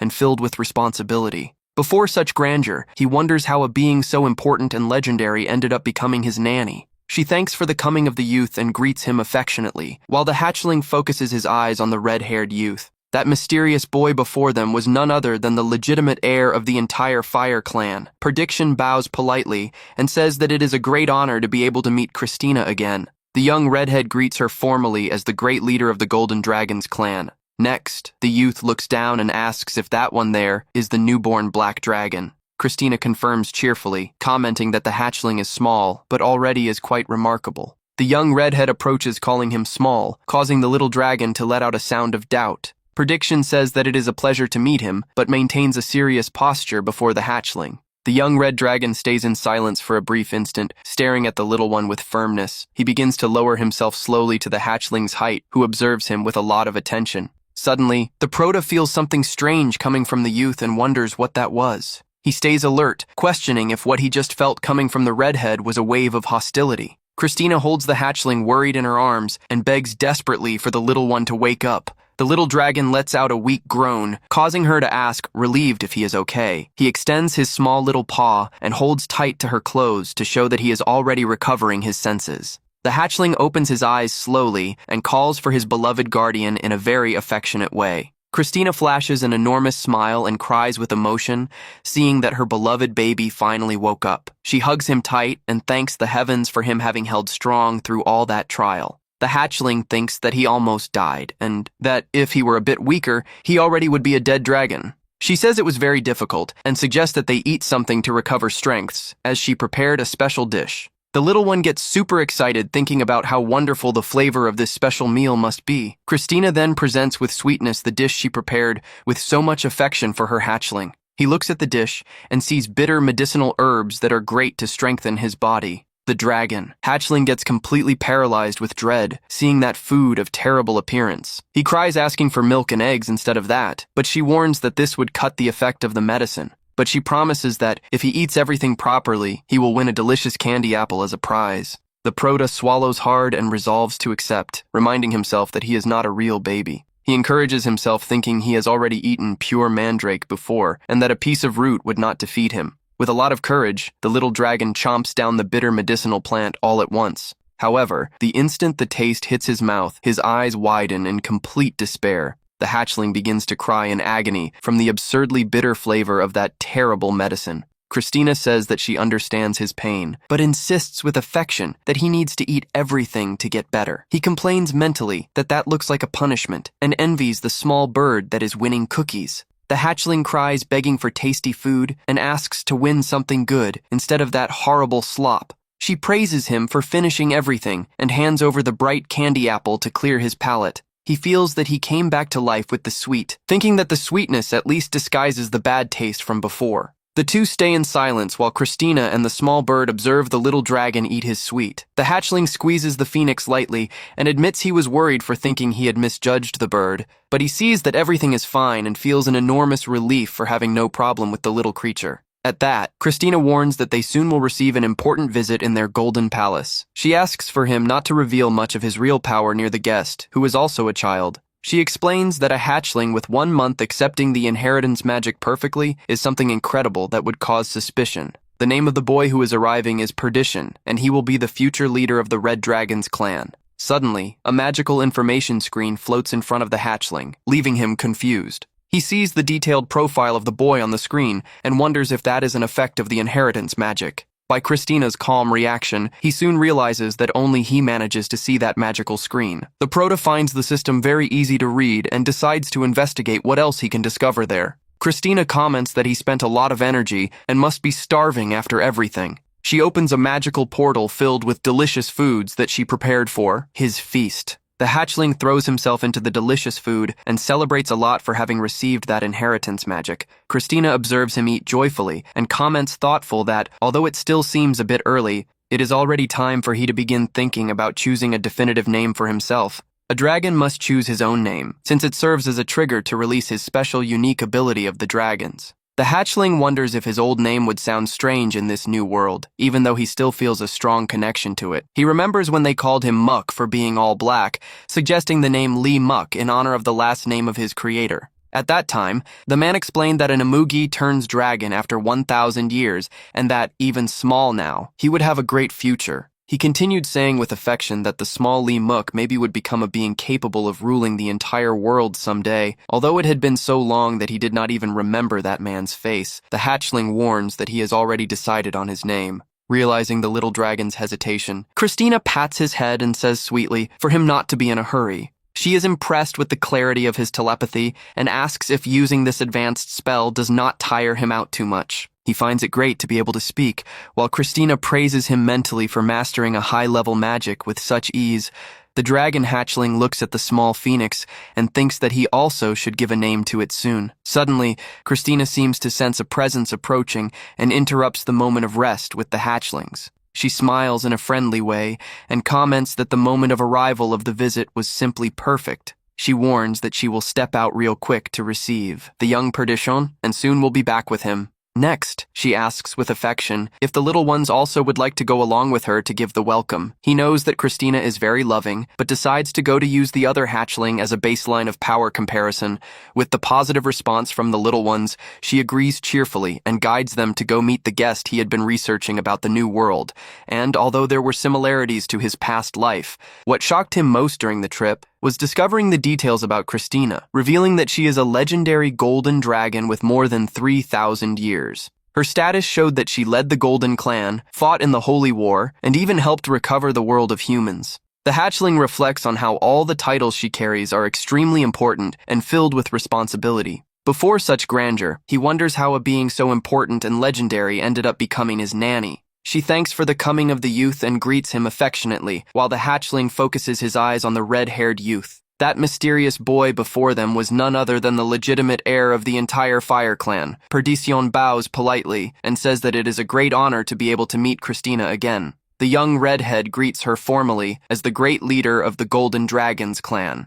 Next, the youth looks down and asks if that one there is the newborn black dragon. Christina confirms cheerfully, commenting that the hatchling is small, but already is quite remarkable. The young redhead approaches, calling him small, causing the little dragon to let out a sound of doubt. Perditian says that it is a pleasure to meet him, but maintains a serious posture before the hatchling. The young red dragon stays in silence for a brief instant. Staring at the little one with firmness, he begins to lower himself slowly to the hatchling's height, who observes him with a lot of attention. Suddenly, the Proto feels something strange coming from the youth and wonders what that was. He stays alert, questioning if what he just felt coming from the redhead was a wave of hostility. The little dragon notices that the youth quickly dismissed the hostility, trying to disguise his behavior. He finds that reaction very strange, because the young redhead would have no real motives to attack him with his gaze. After all, anyone looking from the outside would think they were mortal enemies, even having just met each other. He brags about being a special dragon, but is interrupted when the small bird on his head begins to get restless. The small bird begins to flap its wings very hard, calling everyone's attention with its shrill chirps. The bird prepares to release its magical energy in a quite surprising way before the two youths. Suddenly, the small bird glows intensely, releasing a powerful aura of sacred flames around itself. Christina is shocked by the sudden demonstration of power from the phoenix and observes the scene quite surprised. The red-haired youth murmurs, confused, asking himself what that small and cute glowing creature on the dragon's head would be. Perditian tries to disguise the surprise and asks what type of bird that would be, while the hatchling laughs mentally. Christina explains, smiling, that that small bird of different appearance is, in fact, a phoenix hatchling. The youth is incredulous to know that, arguing that the phoenix of the previous generation should still be alive in this world. He comments that he never saw something like this happen before, and reveals that the clan leader is also monitoring the situation from close. The youth accepts the explanation and stays quiet at the same time, making the hatchling notice how much he respects the leader. Christina strokes Perditian's red hair with sweetness and thanks once more for him having come all the way there. She asks affectionately for the youth to be a good older brother to the small dragon, and the young redhead accepts the request promptly. The hatchling is amused seeing the youth's disappointment when the stroking ends, thinking that, in the end, he is still just a child. Even finding it funny, the hatchling still remembers that cold look from before and decides he needs to do something. He cannot forget the sudden hostility from the red-haired youth and stays thinking about the reason for so much coldness. The little dragon decides that the best thing to do at that moment is to test the boy to see how he reacts.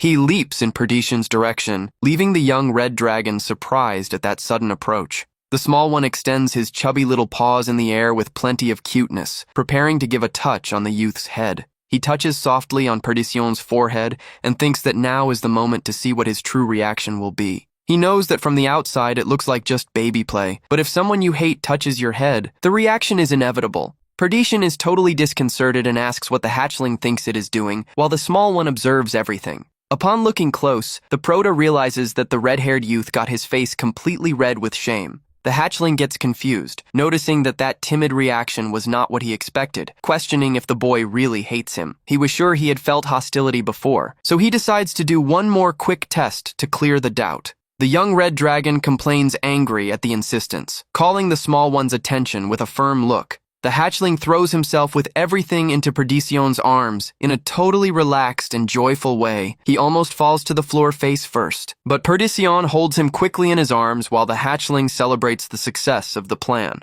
Christina appears quite startled and asks worried if the two are fine after that sudden movement. She apologizes and jokes, saying that the hatchling must just be excited to finally have an older brother. Perditian holds the hatchling with care, asking if he got hurt, while realizing that the small one tried to protect him. The boy blushes even more and tries to thank awkwardly for the small one having cushioned their fall. He continues quite embarrassed and asks with a trembling tone of voice if the little dragon truly did not get hurt. But he soon tries to disguise his concern and tells the hatchling to simply forget what happened. The redhead tells the small one to get off of him, acting in a cold way right after having shown so much concern for him. The hatchling moves away, thinking that all that hostility was just shyness from someone who does not know how to deal with feelings. He finds it funny how a boy of that age manages to be so proud and incapable of being honest with himself, but the Proto reflects that deep down, he can comprehend the past and the difficulties of that youth. Perditian coughs embarrassed and warns that the hatchling is too young to understand everything, but should not act like that with just anyone. The youth looks at the small dragon and murmurs thoughtful about how he truly is very small and fragile. Christina comments, smiling, that Perditian also was already very small one day, though he was a bit larger than the little dragon.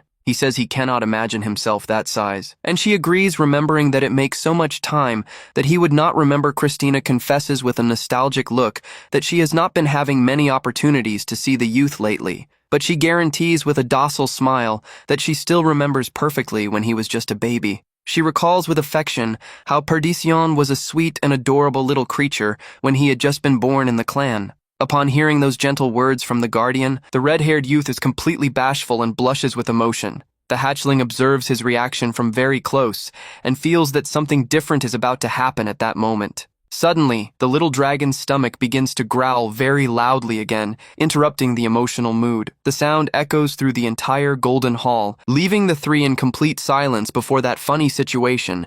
He covers his face, dying of shame, and thinks that that absurd hunger must be a side effect of the lack of mana. The hatchling wonders what type of bottomless stomach that is. Since he ate an entire feast and continues hungry, Christina suggests with amusement that the two play together while she goes to fetch some more things for them to eat. She moves away down the corridor floating and asks with affection for the two not to make any exaggerated mess there. The little dragon sees her leave and in the same instant hears the red-haired youth call him with a rather cold tone of voice. The redhead sits on the floor in a serious way and calls him with disdain, causing the hatchling to wonder if he was just acting before. Without warning, the youth holds firm the chubby cheeks of the little dragon, leaving him completely shocked at the attitude he squeezes and pulls the hatchling's soft cheeks with strength, grumbling that that little dragon truly is very small. The youth continues squeezing and says that that is the youngest one that he must train, while the hatchling demands mentally for him to let go. The small bird advances furious to defend its master, but Perdition tells the bird to stay quiet and not intromit in the conversation.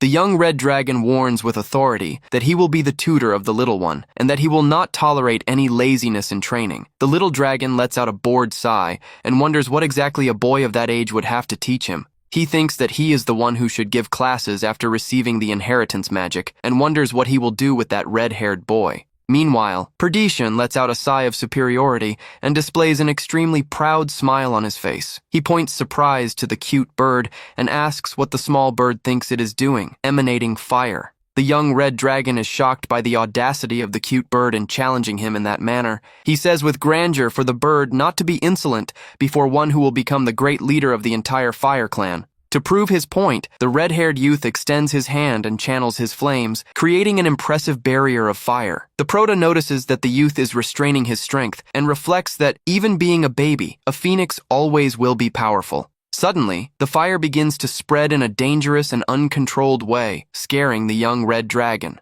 The small phoenix chirps, startled upon realizing that the heat increased too much and that she runs the risk of getting burned there. The hatchling assumes a serious expression upon noticing the danger and concludes that Phoenix truly is very special to him. With a lot of bravery, the hatchling leaps into the middle of the flames to protect the small bird, declaring that she is his subordinate. He positions himself in a firm way in front of the phoenix, reaffirming to himself that the little creature is his precious familiar in the same instant. A strong gust of wind and flames begins to whirl intensely around the small black dragon. He focuses his eyes in an attentive way and feels a strange wave of magical energy circulate through his small body. Perdition shouts desperate and asks what the hell the hatchling thinks it is doing, throwing itself straight into the fire. The youth quickly undoes the flames so as not to hurt him, taking a deep breath while trying to recover from the scare. The hatchling reflects that, no matter how important the guest is, he already is under the absolute protection of Christina. He knows that whoever tries to hurt him inside, there will not just be expelled, but will have to face her relentless fury. The proto narrows his eyes and thinks that, although his guardian is very kind, she still is extremely powerful. The red-haired youth stares at him irritated, grumbling that that cheeky little dragon has no inkling of danger and loves to cross the line. Perdition mocks, saying for him to look at himself trying to play the protector, while the hatchling sighs bored with the boy. He concludes that he will have to deal with that cheeky kid and wonders what the Red Clan leader has been teaching him. The little dragon holds the bird protectively and questions himself if he should just ignore the provocations and pretend to be an ordinary baby. However, he resolves that he cannot let things pass smoothly, since the two will have to live together from now on. He decides that the best thing is to put the boy in his proper place while he is still young, planning his next step. Perdition observes him with suspicion and wonders what that black dragon hatchling is plotting. The youth focuses his red eyes on him in an intimidating way, decided to establish once and for all who commands there.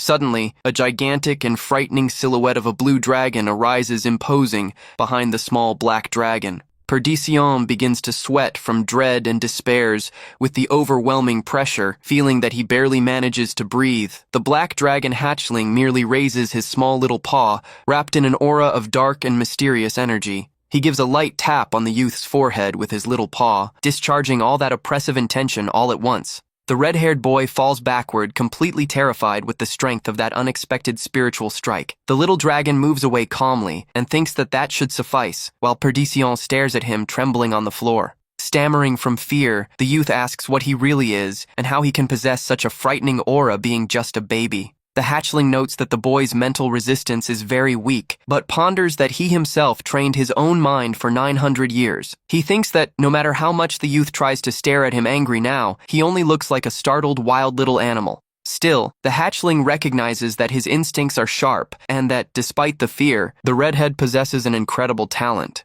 He concludes that the boy was raised only by the clan leader, and for that reason never had the chance to develop emotionally in a healthy way. The little dragon comprehends the situation, and wonders if it was precisely for this reason that his guardian gathered them there. He realizes that Christina cannot be a friend of equal status to Perdition, and for that reason wanted the two to be play companions. He reflects that winning the sympathy of the future leader of the Fire Clan also will bring many advantages for him in the future. He sees that the boy is just timid and socially clumsy, and that probably he will be an extremely loyal ally when he truly opens up. The hatchling approaches slowly and pulls the boy's pants lightly, thinking that first he needs to make him lower his guard. He decides to use all his natural cuteness and begins to stroke the boy's leg to soften his heart. He plans to pretend that the frightening aura from before was just a baby accident that does not yet know how to control his own magical powers. The black dragon hatchling makes an extremely sad and needy face, letting out a docile whimper to convince the youth the plan works perfectly. Seeing that the redhead completely lowered his guard, remembering that hatchlings truly tend to lose control of mana.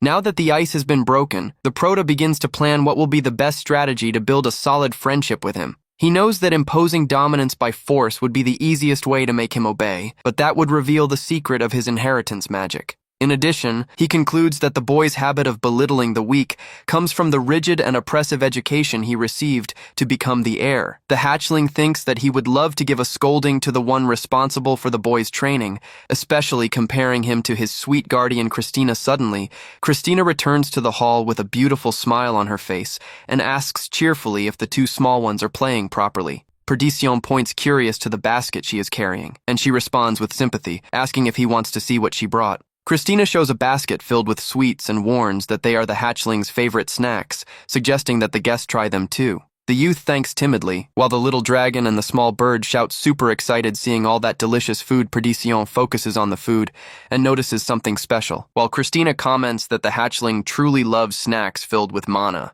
The young redhead is surprised and wonders how a baby can have a diet based on mana, something that he had never seen before. He is suspicious of the small one's attitude, thinking that a hatchling should not need so much mana unless he has a hidden motive in the end. The youth concludes that the little dragon must just have strange tastes, and that all that concern must be nonsense on his part. Perdition interrupts his thoughts upon feeling a light pull on his leg, and looks down quite intrigued. He sees the small black dragon extending a cookie with a cute face, wondering the reason for that. The hatchling offers the cookie willingly, and asks mentally for the red-haired boy to stop thinking so much and just eat. The young red dragon hesitates for an instant, but ends up taking the snack from the small one's paw with a lot of care. Without saying anything, the red-haired boy brings the cookie close to his mouth and takes a bite to try the sweet. In the same instant, Perdition's eyes glow with satisfaction, and he blushes upon realizing how tasty that cookie is. The hatchling savors his own cookie with a winning little smile on his face, happy to see that the plan worked out. He celebrates mentally that the red-haired boy fell hook, line, and sinker for his friendship tactic through food. After all, he knows very well that it is impossible to hate someone who feeds you, and that sweets always leave anyone in a good mood. In addition, seeing the youth eating happy finally makes him look like a normal child, which already is a gigantic evolution. The hatchling thinks that enjoying the food and making a sour face when it ends are the most natural and honest reactions for someone of that age. He reflects that there are two types of dishonest people, the first being those who choose to lie out of habit and pure malice. The second type are those who end up being forced by circumstances and by other people to live a constant lie. Since this false personality is molded by pure external pressure, there is a great chance that they change if the environment changes. especially if there is someone willing to approach for real, share what they have, and understand their hidden feelings. The Proto remembers that no one is born perfect, and since he himself already received a lot of help in the past from other important people, he thinks it would be fair to give at least a chance for that red-haired boy to prove himself a good companion. The hatchling stares at him thoughtful for a few moments, deciding to close his plan with a golden touch. He thinks that if the plan fails, the boy will just be a lost case, but decides to try anyway, because deep down, he is quite good-natured. On top of that, he knows that having the future leader of the Red Clan as an ally in adult life will be of great help for his plans. With that practical thought in mind, the Black Dragon hatchling decides that it is worth the try to make friends with the youth. He opens an extremely docile and cute smile, using all his baby dragon cuteness to conquer the red-haired boy. The small one extends the milk bottle in Perdicion's direction, thinking that there is no harm at all in doing that good deed. He lets out one more adorable whimper, focused on softening once and for all the stone heart of that proud youth. The Proto analyzes the current situation, thinking that the change of environment is limited due to finding themselves only in that location.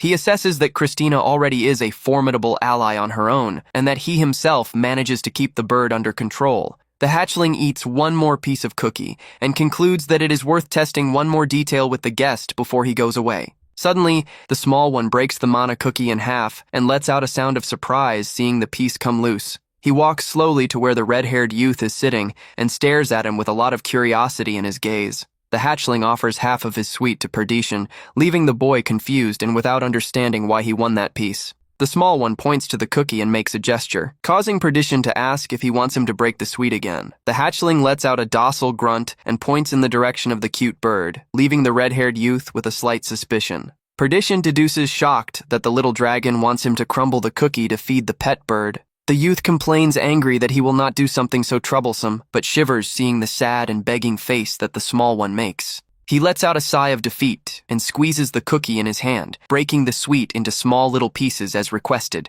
The small one celebrates internally, finding it great to see the red-haired youth finally learning to treat someone younger with affection. The boy extends his hand filled with cookie crumbs to the bird, who looks quite curious at the snack. With his face completely blushed, the proud youth says softly for the small bird to eat that quickly from his hand. To the boy's surprise, the cute bird makes a face of disdain and totally ignores his offer of food. The red-haired boy gets irritated at the same time, while the bird runs to hide behind its protector's little paws. The little dragon is shocked seeing the bird ruin his brilliant friendship plan by refusing the boy's gift. With a scary look, the hatchling forces the phoenix to eat the sweet from the boy's hand, leaving Perdition totally confused.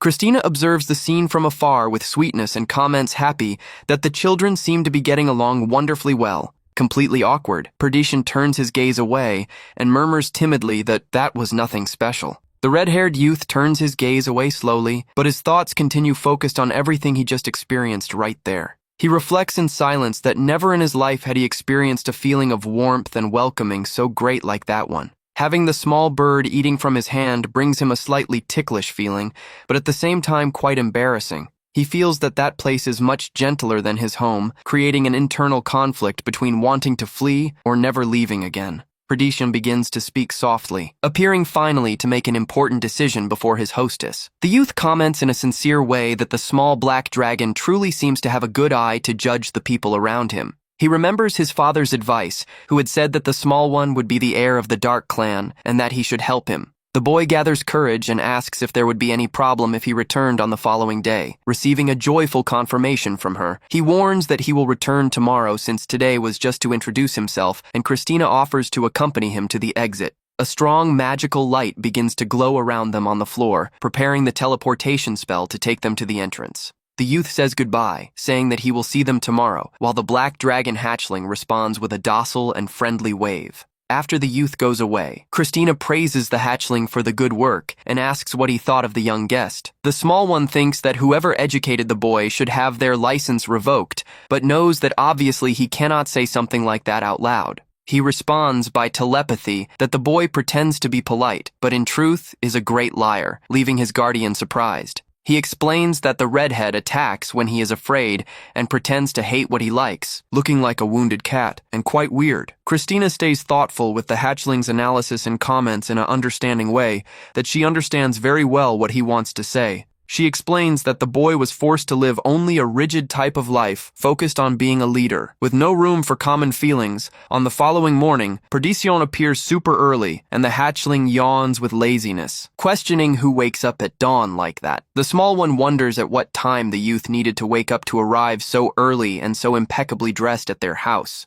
Upon seeing the youth lower himself and interact with the bird, the hatchling ponders that maybe what Christina said on the previous day is true. He concludes that the red-haired boy deep down is not a bad person completely, since he demonstrates plenty of affection with the phoenix. The Proto thinks that if the boy were bad, Christina would never leave them together, formulating a new theory about the youth. He remembers that the phoenix shares the same element of fire as Perdition, which should generate a great natural connection between the two. However, the bird prefers to follow the black dragon instead of the redhead, even possessing a magical strength as extraordinary as theirs. Since Perdition is very talented, he must have noticed the bird's strength, and for that reason acted with so much suspicion upon finding it. Christina gives a tender pat on the hatchling's head and asks for him to help the youth lower his guard, receiving a positive response. The hatchling theorizes that Perdition's hostility on the first day may have been just the youth sensing his enormous magical potential. The redhead's status reveals that after losing his mother, he buried his feelings to live only focused on his obligation as heir. Before such rigidity, the small one wonders if that cold attitude is not just a mask to hide his own vulnerability.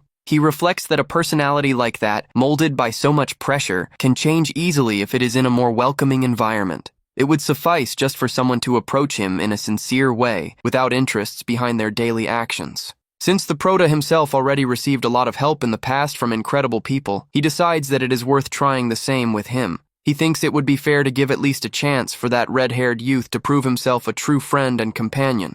If things do not work out after the attempts, he simply will cast him aside and consider him a lost case. In addition, having the future leader of the Red Dragon's clan by his side as a loyal ally will bring great benefits in the future. The youth explains that the ring possesses metamorphosis magic, and that he brought it to help in the communication between the two during daily training. He says that they will have many difficult lessons ahead, and that he used this same ring a lot when he was smaller to train. He teaches that the object adjusts itself, and that the small one only needs to channel his own mana, thinking of the form he wishes to assume. The little dragon closes his eyes and begins to focus all his magical energy to activate the metamorphosis power contained in the ring. A bright aura of pink energy spreads through the golden hall as the body of the small one begins to change form slowly. The spell advances rapidly and reveals the contours of human legs and feet arising through the magical glows of the transformation. The magical light finally dissipates completely, revealing a beautiful little boy of dark hair floating in the air in a graceful way. He opens his beautiful eyes of bright reddish tone, revealing his new and super cute human appearance to the red-haired youth. The small one displays a quite mischievous and intelligent look, feeling extremely satisfied with the success of his transformation. With a lot of joy, the little boy flies and strokes lightly Perdition's head, exclaiming happy that finally he can speak directly with him. He focuses his curious gaze on the young tutor's face, observing very close what his reaction will be to that surprise. The Proto smiles in a docile and fun way, taking advantage of his new human form to interact better with everyone around. He continues giving a stroke to the youth's red hair with a lot of enthusiasm and calls his name with a cute and joyful voice. The small one floats joyfully through the golden hall while admiring the success of his new human body obtained through the magical ring. He positions himself in a cute way before Perdition, anxious to give start to the first big training class they will have today. The Proto opens his eyes in his human form and gives a friendly smile to begin the conversation in a very docile way. The little boy touches Perdition's head and celebrates with joy because finally he manages to speak directly with him. Perdition brushes away the small one's hand from his head and complains that he should not stay touching others like that. The youth asks if he feels something strange, and the little boy thinks that it would be good if that human form were a bit larger. At least now he already manages to speak normally and to move around with much more ease there. The small one tests his own voice and finds it much more comfortable to stay with the level of the eyes higher than before. He gives a radiant smile and thanks the youth, saying that that human form truly is very useful. Perdition is surprised and a bit awkward, seeing the cuteness and the sincere gratitude of the small dragon. The young tutor turns his gaze away and crosses his arms to try and hide his embarrassment before that scene. At that, the small bird approaches flying, and the Proto asks if the bird recognized him even after changing form. Perdition complains and asks for him to put away the bird once and for all, warning that the little animal will only disrupt their class. The Prota extends the bird and explains that the small companion also wants to watch the training classes. Perdition asks if he wants the bird to participate in the private classes, and the small one says that Christina already gave permission for that. The redhead questions why he would accept that and says that, although Christina does the small one's wishes, he will not give in so easy. With a teasing smile, Perdition tells the little boy to understand the situation and accept his refusal once and for all. The small bird gets extremely irritated with the provocation and begins to release a strong energy against the youth. The small one notices that Perdition carries a lot of accumulated anger and thinks that staying mad is not bad, but there are limits to everything he reflects that a ruler who does not know how to control his anger turns into an ignorant tyrant and resolves to call his attention. The small one places the bird in Perdition's direction and asks for the young tutor to hold the little animal for an instant. While the bird gets confused, the Prota says that the redhead is with his guard way too high with a simple little hatchling. Perdition thinks that that freeloading bird does not know its own place and that anyone hostile must be totally crushed. Then, the Prota warns the young tutor that he is very mistaken about a very important detail. He reveals that the bird knows its place and even tried to threaten Christina before, leaving Perdition completely shocked. The small one explains that the hatchling only is suspicious of him to protect him, and that maybe it sensed something strong coming from the redhead. Perdition is left without words upon hearing that, and begins to rethink the attitude of the small firebird. The Prota continues his line of reasoning and suggests that they think about this in a much simpler way. He throws the idea that the bird acts like that simply because the young tutor is much stronger than it. The little boy explains that the redhead is powerful enough to make the small bird feel threatened by trying to protect its master. The hatchling feels the youth's great strength in a much more intense way and stays alert. Perdition asks if he really thinks like that, and the little boy responds on the spot that he has absolute certainty of it. The young tutor confesses that he never thought from that side, while the small one notices that he hit dead on with his argument. The Prota reflects that the youth learned to be cautious and to threaten, but deep down does not trust his own strength. This shows him that the boy's father never gave the approval or the real support that he so much needed to receive. He analyzes that this can be good now, since before that cold aura of the youth gave no opening for approach. The small one tells that the bird also is an immortal creature and guarantees that it will calm down if the youth does not treat it with hatred. The little boy shows how the hatchling is calm, and the tutor agrees that it truly seems well behaved now. Upon seeing that Perdition has a good moral sense, the Prota feels a great relief while the little hatchling chirps lightly. The small one decides not to push it with the youth, knowing that he will live much longer than any ordinary human. The youth surrenders and accepts letting the bird participate in the class, although he admits that he still does not like the little animal much. The young tutor comments in a low tone that it is never easy to separate from someone who is extremely important to us. The Prota observes Perdition's sad face and realizes that he is speaking of his own personal history. He knows that the youth lost his mother and understands perfectly that he misses her so much in his daily life. Still, he thinks the youth is lucky to be able to live a long life instead of just existing like an empty shell. He concludes that fighting accompanied is better than loneliness and hopes that the two get closer in the future. Suddenly, Perdition remembers a detail and asks what the name of the small bird that accompanies him is. The youth gets intrigued and asks if he really still has not given a name to his own pet companion. The little boy gets half awkward and hesitates for an instant, trying to think of a fast response to give to the tutor. The Prota looks affectionately at the hatchling in his hands and finally decides how he will call it from then on, with a radiant smile on his face. The little boy announces with pride that the name of the small bird will be Begya. Perdition repeats the curious name, and the Prota explains with joy that the chosen word means white night. The Prota remembers that the little animal was born upon swallowing his own darkness and confirms to the hatchling that its name now is Baegya. The bird rubs its face on the boy, demonstrating a lot of joy, and the small one is surprised to see that the little animal liked the name so much. Perdition notices that the small dragon still does not have a name, and warns that he already entered contact with Christina to treat this. The little boy understands that he never had anyone to give him a name and decides not to take it serious. Knowing that Perdition does not speak out of malice, Perdition says that he has no one besides Christina to help choose a name and offers to give a hand if he wants. The small one responds immediately that he is fine and does not need help, leaving the young tutor completely shocked at the direct refusal. The little boy explains that he intended to think with calm about this, and that it is not as if he needed a name with such urgency. Perdition argues that they will have regular classes and that it is going to be very difficult to call him during training if he does not have a name. The small one gets intrigued and wonders why the youth is insisting so much with a request that seems a bit irrational. He knows very well that the name of a dragon is a delicate subject, and that the red-haired youth certainly should know that too. The small one reflects that he needs to be very cautious, because what the youth is asking is not just any name, but rather his true name. He knows he needs to analyze well the situation to avoid any problem and consider even the worst scenario possible. The little boy maintains himself in constant alert and thinks that the youth's impatience may hide some motive behind it. He suspects that all this haste of perdition may have started from a direct order of some elder of his clan. The true name of a dragon proves its own existence, and, although it does not give total control, allows using certain powers over the target. In addition, the revelation of this sacred name is essential to close and sign contracts of extreme importance between the parties. Delivering this name to someone is the same as giving to that person the right to intervene directly in your own life and destiny. For being something so personal, only parents should deal with this, and the small one wonders if the redhead wants to test if he already understands about the subject. Perdition says that. If it is so, he should at least think about how he wants to call him, just like he does when he speaks with Lady Christina.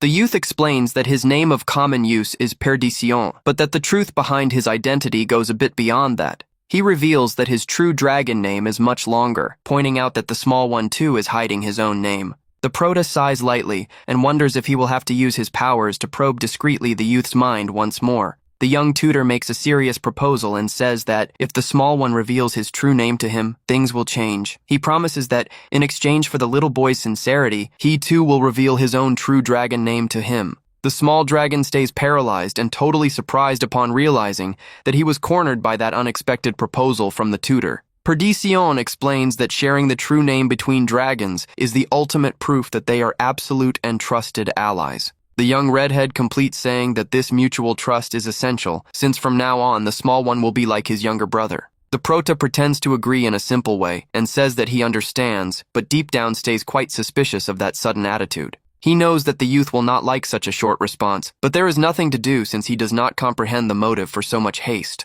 The small one reflects that, if that were an order from Phaseus, the leader never would let the son make a proposal of equality so generous. This means that the idea started solely from Perdition himself, leaving the mystery of why he is in such a hurry. Suddenly, an idea arises in the prota's mind, and he widens his eyes upon realizing something very important about the tutor. The small one asks directly if the youth is doing all this just because he wants soon to become a sworn brother of his. He questions in a fun way if the motive for so much insistence would truly be a reason as childish and cute as that one. Totally embarrassed and red, the youth stammers, saying that he was not in such a hurry, confirming that the small one hit dead on. The youth tries to justify himself, speaking of the political importance of being allied to the heir, revealing extra information just out of pure nervousness, wishing to change the subject quickly. The redhead asks to forget that and focus on the class. Now that the bird's name has already been decided, he begins to explain the lesson, teaching that the dragons are a race considered the true origin of the elements that form the world.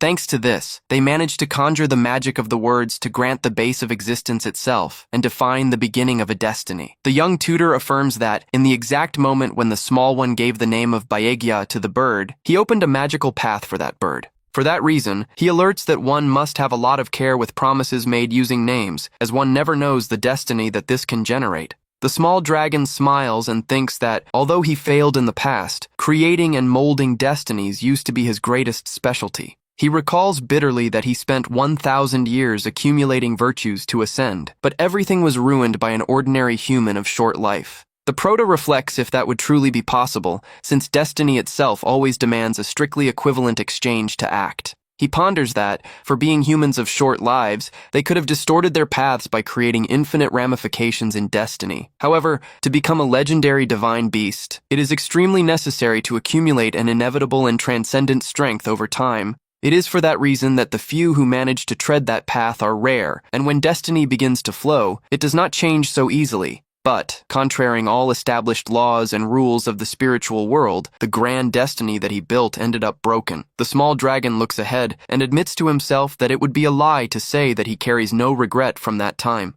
He closes his eyes and decides that it is no use trying to resolve this mystery now. Right when Perdition calls his attention all of a sudden, Perdition asks with what the small one is daydreaming and wants to know if he is really paying attention to the lesson. The little boy says that it is nothing and that he is listening, but the tutor challenges him to repeat exactly what he just said. The small one repeats without error that, to become an elder, it is necessary to have skill and impose fear to keep others under control. Perdition admits that that is a totally outdated ideology, saying it out loud, and recognizes that the small one really was listening. The youth remembers that his father taught him to crush others with power and fear so that no one ever dares to rise above him. The little boy thinks that this harsh style could serve for Phaseus in the time of war, but definitely does not match Perdition. The prota knows that even if he says this openly, the tutor will not listen and stays thinking about what he should do to help him. Suddenly, Perdition asks in a sincere way if the small dragon did not get upset with the harsh way he spoke, before the little boy gets surprised and counters asking why he would get upset, highlighting that the tutor is a very strong warrior.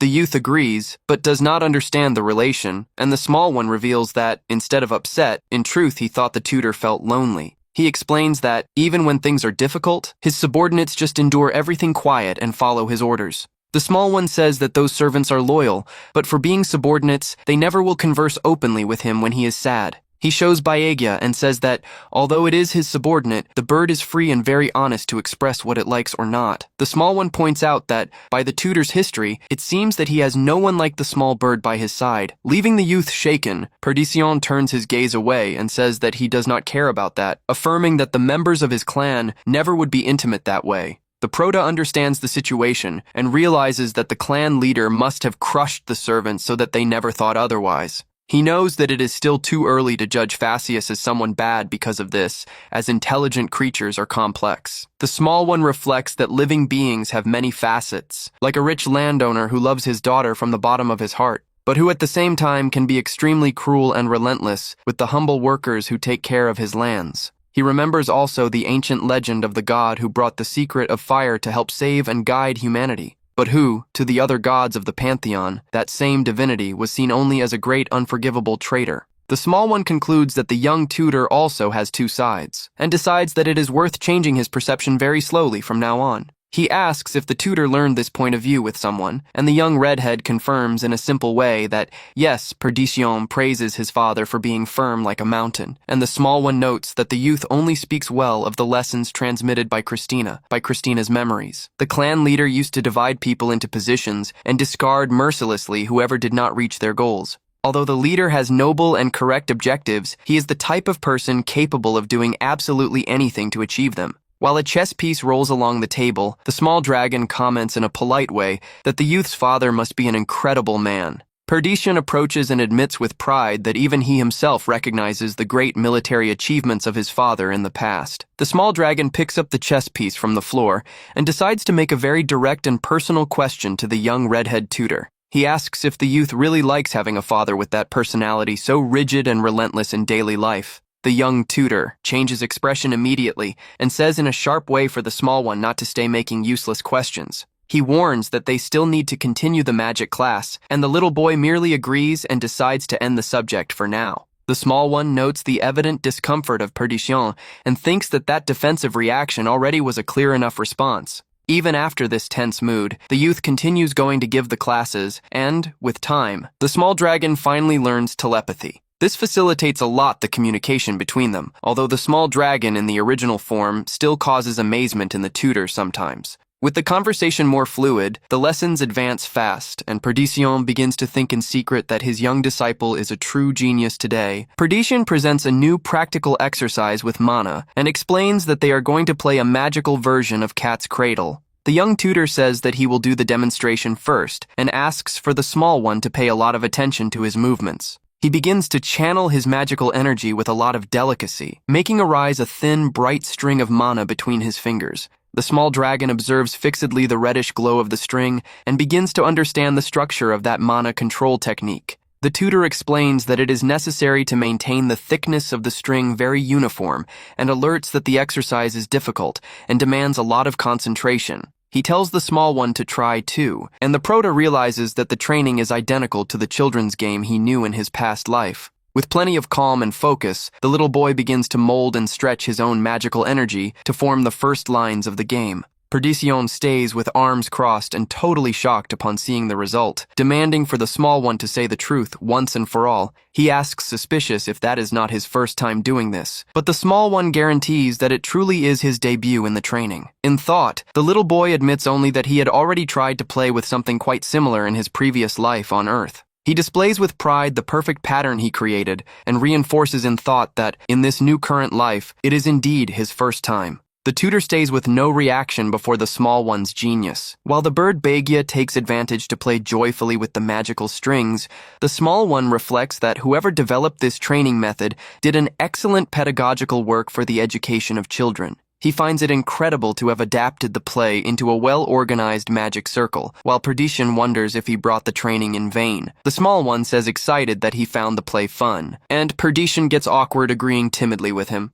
The little boy asks if it was Phaseus who taught him the game, but the redhead hesitates and denies timidly, with his head remembering his father. Perdition reveals that the play in truth was taught by his mother, Kuzuna, leaving the small one quite surprised upon hearing that name. The small one perceives that the youth speaks of his mother with a lot of naturalness, and notes that the barrier in his heart decreases upon touching that subject. He comprehends that this is the real motive for the youth being so generous with him, despite his strong and difficult temperament in daily life. It is a case of pure empathy for someone who went through a similar trauma of loss, or maybe even through a greater pain in childhood. The Prota feels that he can use this connection, and decides to investigate in a subtle way deeper into the deceased, Lady Kuzuna.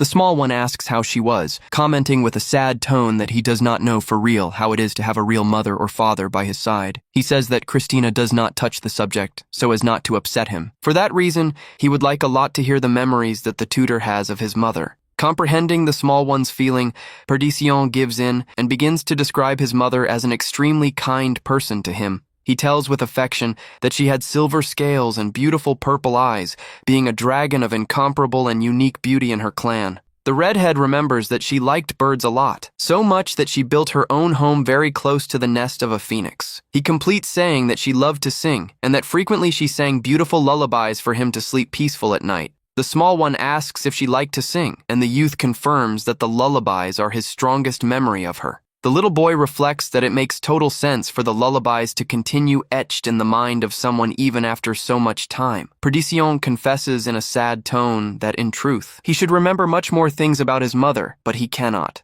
The small one thinks that memories can end up forgotten if we do not think of them with frequency, justifying the youth's difficulty in remembering. Then, the Prota realizes that if he wants to make a decisive move to approach the tutor, the perfect hour is now. He extends his hand to the youth and decides to make a very special request to try and cheer him up in some way. The little boy asks if the tutor could not sing a bit of that beautiful lullaby that his mother used to sing to him. Perdition stays completely in silence for an instant, without knowing right how to react to that request so unusual from the small one. The youth soon dismisses the idea, saying that that is a big nonsense, and affirms in a categorical way that he does not sing by any means. The redhead says he has no time for those useless things, preferring to focus on sleeping more to grow, which leaves the small one quite frustrated. Seeing the reaction, the Prota feels pity and notes that the youth rejects rest and play in an almost obsessive manner. He decides to use the youth's vulnerability and says with affection that he just got curious because that music seemed very special to him. The small one adds that he never heard a song in his life, and that he would like to listen to the music of the tutor's mother to feel her love in thought. The Prota reflects that those words are not just an excuse to convince the youth to sing to him.